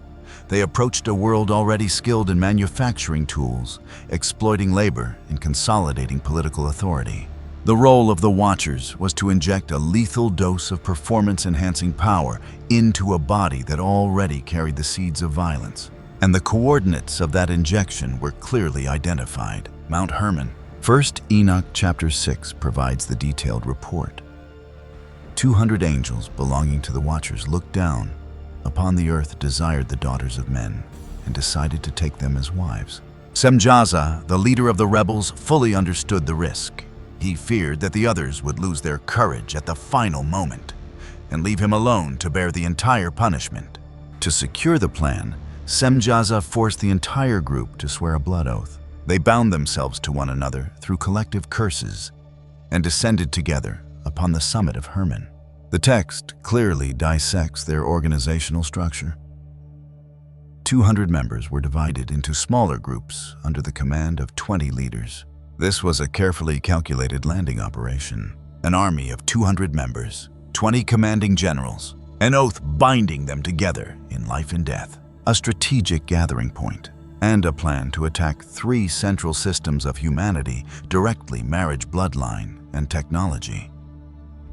Semjaza's oath transformed each individual decision into a collective crime. The threat of punishment for betrayal hanging above them ensured that the entire group crossed the forbidden boundary together. This military structure transformed Hermon into a location carrying a meaning far greater than that of a landing site. It became the headquarters of a cosmic coup. Geographically, Mount Hermon rises at the southern end of the anti-Lebanon range, thrusting more than 2,800 meters into the sky and standing near the modern border region between Syria and Lebanon. Beneath the mountain, underground springs flow southward and feed the headwaters of the Jordan River. From the summit of Hermon, the view stretches across the Bekaa Valley, Damascus, Galilee, and deep into the vital corridors leading toward the interior of the Near East. Upon the archaeological map, Hermon dominates the north and northwest. Meanwhile, supercities such as Eridu, Uruk, or Bad-Tibira, and Shuruppak extend deep into the Mesopotamian plain toward the southeast. Between the mountain and these super-cities lay enormous ancient trade routes connecting the Levantine Mediterranean region with the heart of Mesopotamia. Surveys of the Bronze Age Near East confirm that this long-distance trade network carried raw materials, manufactured goods, standards of measurement, and even models of administrative management. This geographical mechanism explains precisely how a lethal technology from a mountaintop could consume an entire civilization upon the plain. A military secret needed only to enter the correct network. A blacksmith in a border region learned a new technique and immediately carried it back to his family workshop. A merchant saw a superior blade and immediately bribed the craftsman. Tyrants brought weapons experts into the service of their armies. Priests sealed the formulas inside temples, while scribes diligently encoded them upon clay tablets. Through each link in that chain, the secret passed beyond the control of the Watchers and became the ultimate weapon of an entire state system. Hermon served as the northern gateway. It stood outside the Sumerian urban belt, yet commanded the mouth of the transportation funnel connecting the Levant with Mesopotamia. At this point, the central question changes. We set aside the search for a city constructed by the Watchers themselves. The real question becomes, through what mechanism did their storehouse of forbidden knowledge infiltrate and seize the super cities that already existed? First, Enoch answers through the Watchers' own strategy of infiltration. They chose the daughters of men as wives. They attacked the family structure before attacking the state. Marriage gave them a legitimate identity, the right to intervene in property, and a secure position within the community. A stranger standing outside the city gate would be stopped by guards, but a man who became the son-in-law of powerful clans could sit comfortably inside their homes, gaining access to networks of labor goods and secrets transmitted through generations. From the family, the poison spread into the clan. From the clan, it seized the professional guilds. From the professions, it penetrated the marketplace and the city, eventually capturing the political throne. First Enoch, chapter 7, records the result of this hybridization. The Watchers taught enchantments, spells, the cutting of roots, and knowledge of plants to their wives. Immediately afterward, the women gave birth to the gigantic race of the Nephilim. The report describes these beings as possessing a brutal appetite that consumed the entire production of humanity. When communities exhausted their resources, the Nephilim immediately turned toward devouring animals, attacking human beings, and tearing apart every biological order surrounding them. The language of the text redraws a crisis that extends far beyond the boundaries of the family. It destroys the entire logistical system of the world. Every city before the Great Flood survived through an extremely fragile ecological balance. Eridu depended upon its canal system. Bad-Tibira hungered for materials to feed its furnaces. Uruk sustained its workers through grain rations. When the race of giants appeared and seized the entire production, the distribution network immediately collapsed. Grain stores were emptied. Herds were slaughtered. Competition for survival instantly became bloody violence. Blood covered the earth, and the cries of humanity rose into the heavens. Yet the true destructive power of the Watchers lay within the storehouse of knowledge they released into human society. First Enoch, chapter 8, separates this knowledge into specialized fields. Each stream of knowledge was designed to pierce an existing part of civilization and detonate its power to the highest possible level. The first stream, metal technology and violence. Azazel taught human beings the techniques of metallurgy, showing them where ore was located beneath the earth and how to melt it in order to forge swords, knives, shields, and armor. Alongside weapons came the technology for crafting bracelets, jewelry, precious stones, and the art of beautification. This list binds together two elements that continually accompany one another within stratified societies: weapons and status. Metal-forged swords and spears for armies. It created jewelry for the elite. Armor clearly separated an elite warrior from an impoverished man carrying a wooden club. A forge could produce hoes and plow blades in the morning, then immediately turn toward manufacturing weapons when evening fell. The difference lay in the ambition of the person holding power. The appearance of Azazel creates a perfect axis of comparison with Bad-Tibira. Sumerian memory preserves Bad-Tibira as the fortress of metallurgy. Genesis identifies Tubal-Cain as a worker of bronze and iron. First, Enoch adds Azazel as the supplier of militarized technology. The three dossiers meet at one point. Genesis names the origin. The Sumerian king list identifies the location. The Book of Enoch deciphers why this technology became a machine for grinding human flesh. Azazel needed only to release the technical blueprint into humanity's existing system for collecting resources. The furnaces of Bad-Tibira would automatically assume responsibility for mass production. The second stream, medical and psychological control. Semjazad taught enchantments and the cutting of roots. Amaros taught the breaking of spells.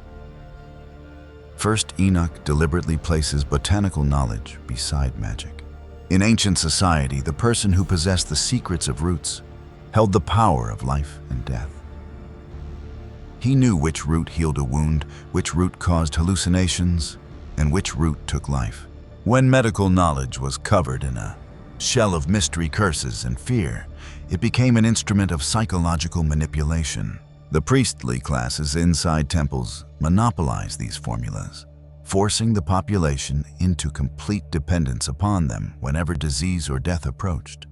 This was how knowledge could seize a city without firing a single arrow. The third stream, the manipulation of time and astronomy. Barakil taught astrology. Kokabel taught the constellations. Ezekiel taught knowledge of the clouds. Shamsiel interpreted the signs of the sun, and Sariel observed the moon. This was the ambition to transform the entire sky into a political timekeeping machine. The sun became a clock. The moon became a calendar. Whoever controlled the calendar held the power to determine the day of planting. The day taxes were collected. The schedule of festivals and the time armies were mobilized. The city of Sippar, the capital of the sun god Shamash, within Mesopotamian memory, provides the direct reflection of this stream of knowledge. Sippar represents the place where light was transformed into political power. The Watchers drove each stream of knowledge into its corresponding system. Metal flowed into the furnaces of Bad-Tibira. Botanical knowledge entered the temples. Astronomy entered the palace of Sippar. These urban centers, possessing the ability to record information upon clay, as seen at Shuruppak and Nippur, continued copying and packaging that knowledge, transforming it into an inheritance transmitted through empires. The decisive difference between Enoch and the Watchers lies in the way they used knowledge. Both gained access to cosmic truth, yet the Watchers stole secrets and brought them down to the earth to serve sexual desire and amplify violence. Enoch, by contrast, was taken into the heavens, witnessed the order of the Creator, and returned to the earth as the witness of a sentence of judgment. One side used knowledge to violate moral boundaries. The other used knowledge to record the collapse produced by that violation. One journey downward created destruction. One journey upward proclaimed the sentence of purification. The geographical map of the world before the Great Flood is now officially complete with two axes.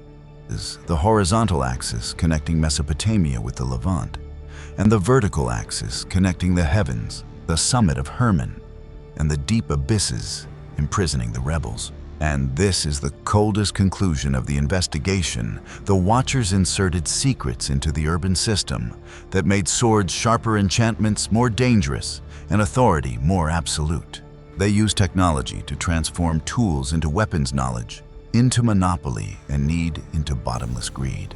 The super cities that had been established to protect life now transformed into machines of slaughter operating on an industrial scale. First Enoch chapter 9 closes the record of this entire age with the image of the archangels looking down upon the earth.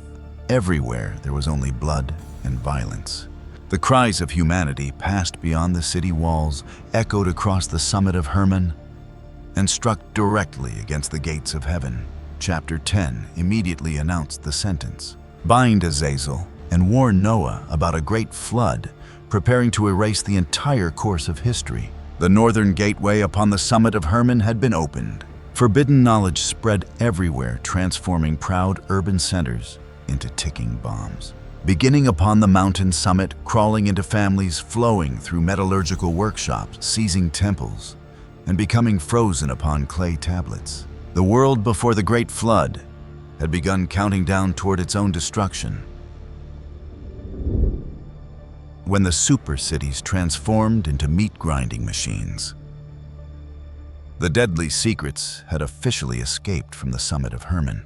They entered the bloodstream of the clans, slipped through the metallurgical workshops, seized the temples, manipulated the grain stores, and shaped the decisions made inside the council chambers of the ruling class. Through the lens of historical sociology, the scholar Lewis Mumford once defined the city as an amplifying machine. The civilization before the Great Flood already possessed a perfect machine. The city exploited and organized labor. Agricultural belts pumped the storehouses full. Metallurgy produced tools, armor, and weapons. Astronomy supplied the calendar used to mobilize human labor. The elite gathered all these independent systems into one central brain. At that precise moment, the Watchers injected knowledge that had crossed every moral boundary directly into this center of power. As a result, their gigantic Nephilim children drove consumption and violence to the point of systemic collapse, far beyond the capacity of any ecological system to endure. In reality, a blade resting quietly inside a forge appears harmless. Collapse begins only when that sharpened technology is placed into the hands of a society whose moral compass has already been shattered. A blade used to harvest grain can easily become a weapon of murder when the person holding it regards another human life as nothing more than an obstacle standing in the way of seizing property. According to Carl Wittfogel's theory of hydraulic despotism, a canal system originally created for irrigation can immediately become an instrument of cruelty when rulers seize control of the water gates and force surrounding communities to kneel in submission. In the same way, astronomical knowledge that helped farmers determine when to plant was seized by the priestly class and transformed into an exclusive system of divination used to manipulate the minds of the population and legitimize bloody wars. A city amplifies everything that passes through its gates. A well-organized institution can feed 10,000 people. A distorted ambition organized with professional precision can cause 10,000 people to bleed. This is the brutal turning point recorded in 1 Enoch, chapter 7. The appearance of the Nephilim created a classic Malthusian catastrophe. Population and consumption crushed the ability of nature to provide. They devoured the entire production of humanity. When the supply chain collapsed, the economic crisis immediately transformed into an ecological massacre. The Nephilim emptied the grain stores, then tore apart the very people who produced the food, extending their destruction to animals and the entire biosphere. Blood began to stain the earth red. In order to survive, the cities turned upon one another. Civilization transformed into a brutal, predatory mechanism. The city possessing the strongest army crushed the heartland of grain production. The metallurgical fortress sent soldiers to seize livestock. Farmers poured their sweat into the fields, while the elite held tightly to the keys of the grain stores. Blacksmiths forged weapons, but tyrants decided whose chest would be pierced by the spear.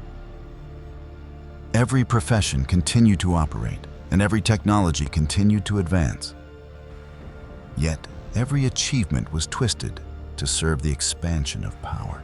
At this point, the central message of the story becomes fully visible. The philosopher Max Weber once warned about the rise of instrumental rationality, a condition in which human beings possess every superior technology while completely losing sacred meaning. Cities, music, metallurgy, and astronomy are magnificent gifts when humanity uses them in reverence for the Creator. Disaster begins when people seize the gifts while removing the giver from the picture. They crave the water supply while rejecting the source of life. They worship technology while turning their backs upon wisdom.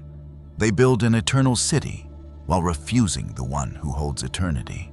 This is the path of ruin first opened by Cain. Cain's rebellion began at the altar. He presented an offering with outwardly reverent hands, while his heart remained filled with the poison of pride. He became the perfect prototype of false religion, preserving the complete appearance of worship while granting himself the authority to determine truth. Ignoring the warning, Cain raised his hand and killed his righteous brother, departed from the presence of God, and began constructing a material empire. His bloodline produced men of genius. Jabal mastered animal husbandry. Jubal mastered music. Tubal-Cain monopolized metallurgy.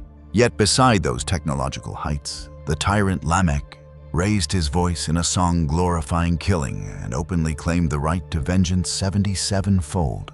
Crime moved from darkness into the open. Violence became the language of honor. A man's status was measured by the fear he inspired in those around him. Jubal's music joined with Lamech's poetry to create a perfect propaganda machine, transforming art into a loudspeaker that amplified cruelty. Architecture raised monuments to self-exaltation. Technology expanded the destructive reach of greed. The Bible deliberately places the genealogy of Cain in chapter 4 directly opposite the genealogy of Seth in chapter 5, in order to expose one truth. Repeated names appear throughout both lines, Enoch, Lamech, and Irad or Jared. Yet their destinies move in opposite directions. The Enoch of Cain's line preserved his name upon lifeless brick walls. The Enoch of Seth's line inscribed his name into eternity through a life of walking completely with God. Bloodlines transmit names, but faith determines destiny. The dividing line across humanity runs directly through the heart of every person. By Genesis chapter 6, the text compresses the entire tragedy into a sentence of judgment. The earth had become corrupt and filled with violence. Cain's rebellion rising from the earth collided violently with the invasion of the Watchers descending from heaven directly within the heart of the super cities. The Creator sent the Great Flood to purge a machine that had used every heavenly gift to manufacture evil. He judged the world because its people had weaponized technology, politicized religion, and institutionalized brutality on a global scale. Amid that blood-stained indictment, Noah stood like a towering beacon of obedience. While the people of the world used bricks and stones to resist God, Noah used physical materials to obey his command. The heart of the builder determines the moral meaning of the structure. The waters of the Great Flood stripped the surface of the earth clean and buried the system of Enoch forever. Yet the waters of the flood were unable to wash away the human ego. Only a few generations later, the spirit of Cain returned with great force through the figure of Nimrod. Biologically, Nimrod belonged to the line of Cush and was a descendant of Noah. Yet he reconstructed the exact model of power established by Cain. Archaeology calls the towers associated with his Babel ziggurats, enormous elevated structures that functioned as machines of political propaganda designed to concentrate authority and resist God's command to disperse. The central sin of Babel lay in the invisible throne placed within the hearts of its builders. They desired to give themselves an identity, guarantee their own security, and exalt themselves to the level of the Most High. From Babel, this dark thread runs directly into the book of Revelation through the image of Babylon the Great. It is the embodiment of a sophisticated global urban system possessing the highest levels of wealth, dominating commerce, and seducing through art, while the cup in its hand overflows with the blood of the saints. Revelation chapter 18 exposes its true face.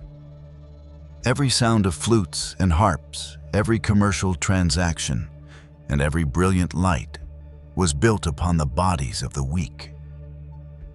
Prosperity became the perfect covering for a machine that drank human blood. Human history is a brutal struggle between two entities, the city of man, Cain and Babylon, and the city of God, the New Jerusalem. The lesson for Christians lies directly within this battlefield. We walk upon the earth, build conduct business, and use technology. Jesus requires his disciples to remain perceptive and wise in their work, like skilled stewards, while their hearts belong to a higher kingdom. The system of Cain is exceptionally skilled at creating material empires. It builds fortified walls, manufactures advanced weapons, and accumulates enormous wealth. Yet, it remains permanently incapable of creating peace. It produces dazzling success, while leaving behind withered souls. Every structure it builds eventually rusts beneath the pressure of time. Believers carry a responsibility to act with strength. They can become outstanding technology experts, architects, or business leaders. But every brilliant mind must kneel beneath the sovereign authority of the Creator. Technology must always be accompanied by conscience. Power must remain bound to responsibility. Wealth must walk beside compassion. When the moral compass is shattered, the city immediately transforms into a cruel machine of exploitation. 3 images: the world before the great flood, the Tower of Babel and Babylon.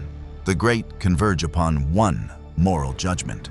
Civilization collapses when human beings declare themselves divine. When God sits upon the throne, water refreshes the fields, metal frees human labor music, elevates the soul, and knowledge leads to reverence. When humanity seizes the throne, water becomes an instrument of control, metal becomes spears, and swords' music becomes an intoxicating poison, and knowledge becomes chains of manipulation.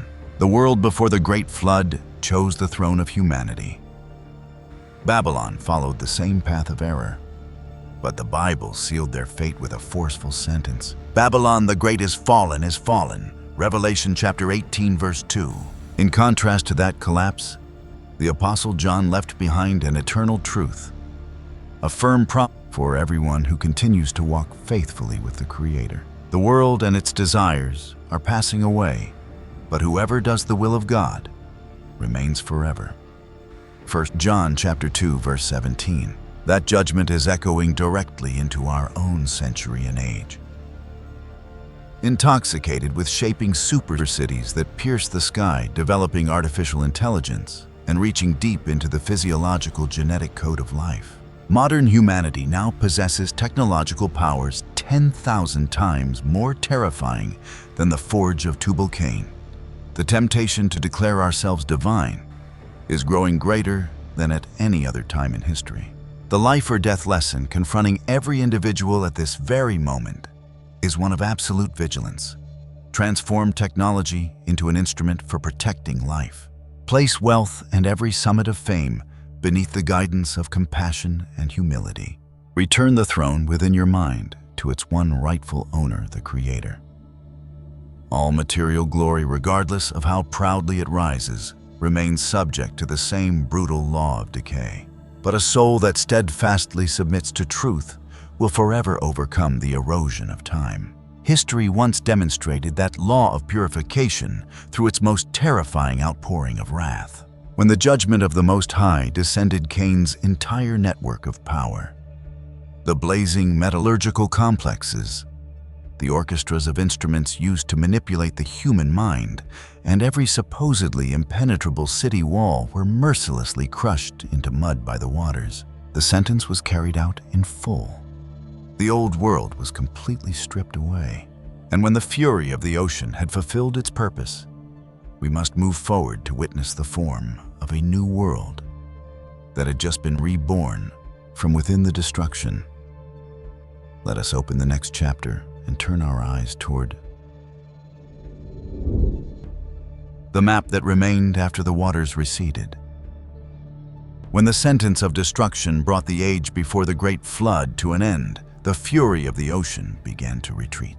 The mountain peaks were the first to emerge. Mud deposited sand and thick layers of sediment permanently buried every architectural masterpiece, from temples and fields to thriving trade routes. Mud brick city walls dissolved and became one with the earth. Violent rivers carved out new courses. Cities once illuminated by blazing furnaces and crowded with merchants were now sealed inside absolute silence. Yet the power of the waters was sufficient only to crush the material world. The names of those empires overcame destruction. One designation remained fixed within the Bible. One name was deeply impressed upon a clay tablet. One city endured through the foundations of its temple. One center of power preserved its name through a king list. Although shattered into fragments scattered across many languages and religious systems, when those pieces are joined together, we immediately see a world before the Great Flood, far greater than the image of one isolated family building a boat. It was a world of super cities. The first central point upon this map is Enoch. Genesis seals the record of this city within a single statement in chapter 4, verse 17. Cain built a city and named it after his son. The chronicle completely omits its area, population, and construction materials. Yet, that brief statement is entirely sufficient to reshape our understanding of the earliest world. Cain went far beyond constructing a shelter for survival. He planned an organized super city worthy of having its name inscribed within the genealogy of humanity. Amid the destruction caused by time, the name Enoch stands like an enormous gravestone. Every laborer, bricklayer, and child who once ran through its streets has turned to dust. Yet that name continues to echo across millennia, becoming a permanent linguistic coordinate. It returns us to the precise moment when humanity began weaponizing the city in order to concentrate power and protect a legacy beyond the limitations of biological life. Following the biblical clue, the map expands its range into Mesopotamia.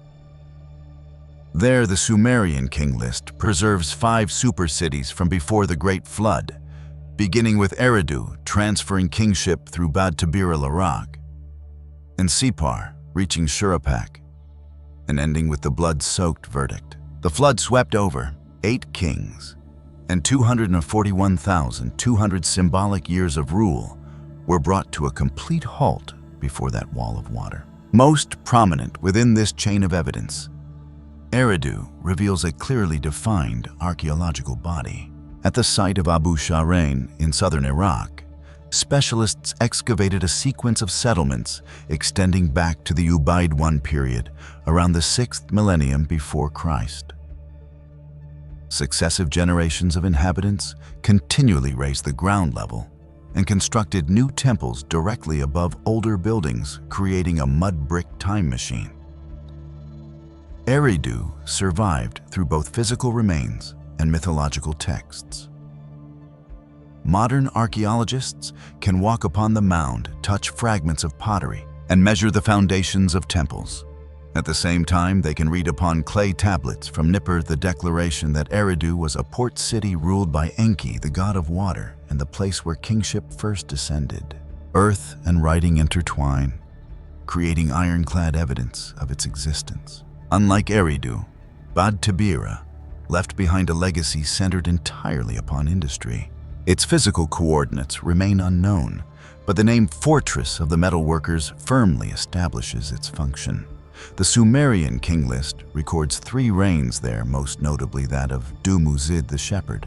Archaeological attention once turned toward Tel al-Madineh because clay cones bearing the name of King Enmetina had entered the antiquities market, but the absence of an official excavation means that this location remains hypothetical. Even so, Bad-Tibira overcame oblivion through its occupational identity. The city walls disappeared, but the name of the Metalworkers Guild remained deeply impressed upon clay. This creates a striking collision with Genesis. The The Bible honors Tubal-Cain as the master of bronze and iron, working before the Great Flood. Sumerian tradition honors a metallurgical fortress in the second position. Although the two records preserve distance between their individual figures, they confirm the same historical truth. The technology that transformed ore into weapons and jewelry served as a launching platform from the dawn of civilization.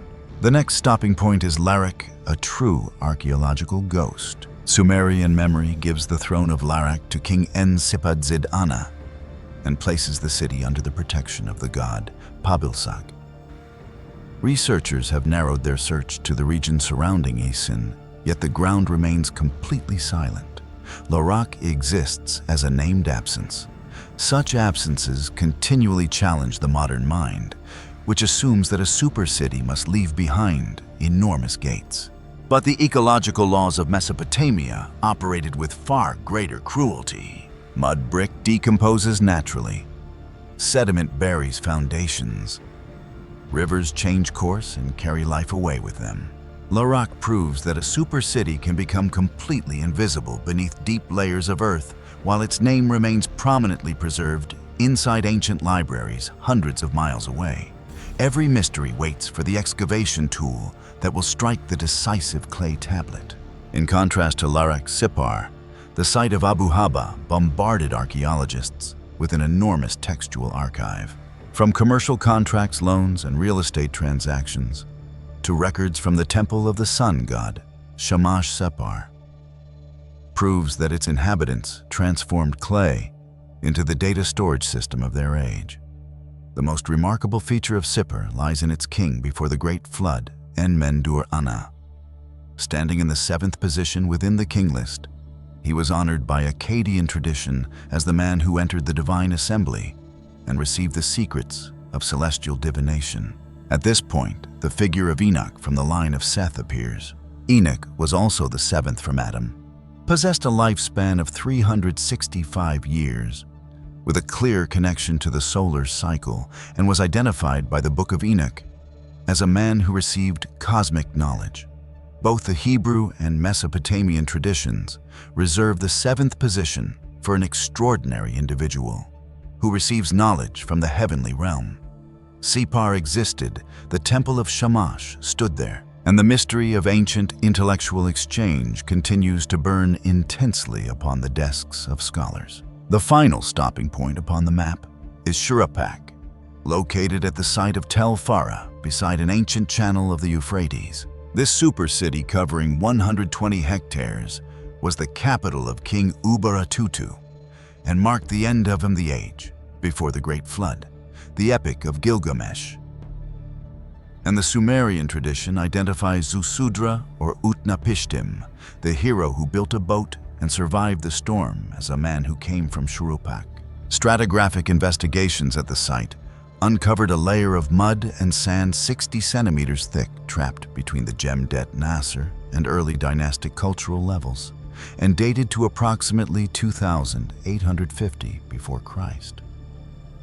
This layer, together with flood deposits found at Kish and Ur, provides ironclad evidence of devastating hydrological disasters upon the Mesopotamian plain. Water produced harvests, but water was equally capable of crushing city walls and burying grain stores. Archaeology measures the layer of mud. Mesopotamian literature transforms the storm into mythology. Genesis delivers a moral indictment. 3 lenses focus upon one event, creating a complete picture of the end of an age. When all the evidence is brought together, the post-flood map completely eliminates every simplistic narrative. The earliest world possessed a complex, harsh, and highly calculated social structure. It operated through super-cities, trade routes, metallurgical complexes, temples of divination, extreme inequality, and systematic violence. The image of Noah's family building the boat remains central. Yet that vessel was constructed directly beside the collapsing edge of a civilization that had already reached full maturity. Noah lived within a crowded society filled with machinery, weapons, and political schemes. The boat was the lifeline that allowed him to escape from a system that had destroyed itself. This is the ultimate message of the Map of Enoch. The name Enoch first appeared upon the city gate of Cain, marking material pride. It later belonged to Enoch from the line of Seth, identifying a life of complete fellowship with God. Finally, it was reflected through the seventh king at Sippar. Between the two extremes carried by the name Enoch lies the complete life cycle of a civilization born from mud brick, elevated through technology and destroyed by moral corruption. Although Eridu, Bad-Tibira, Larak, Sippar, and Shuruppak now remain only as lifeless mounds or scratches upon clay tablets, they have fulfilled their purpose as historical markers. They prove one chilling truth. A civilization may rise to the highest levels of technology, arm itself with every available weapon, and gather all the knowledge of the cosmos. Yet, its life will forever remain in the hands of the moral compass carried by those who control it. As the final names on the map slowly fade into silence, the lesson of the world before the great flood remains as meaningful as ever. Human beings can build cities, expand trade-shaped metal, and study the movements of the heavens. Yet knowledge becomes a blessing only when it is guided by wisdom. Power serves life only when those who hold it continue to fear God. Cain left his name within a civilization that descended into violence. Enoch from the line of Seth left behind a very different legacy. He walked with God. In the end, the city walls collapsed. The thrones lost their rulers. The furnaces grew cold. Yet the testimony of one faithful man continued to live through time. Perhaps this is what the map was meant to remind us. The value of a human life is not determined by the size of the monuments we build, the distance our name travels, or the amount of power we gather. What remains in the end is the direction the heart chose to follow. And as you close your eyes tonight, let those ancient cities slowly recede beneath the sediment of time. Hold on to one final image. In the middle of a world filled with ambition and chaos, one man still walked quietly with God. May you have a peaceful night.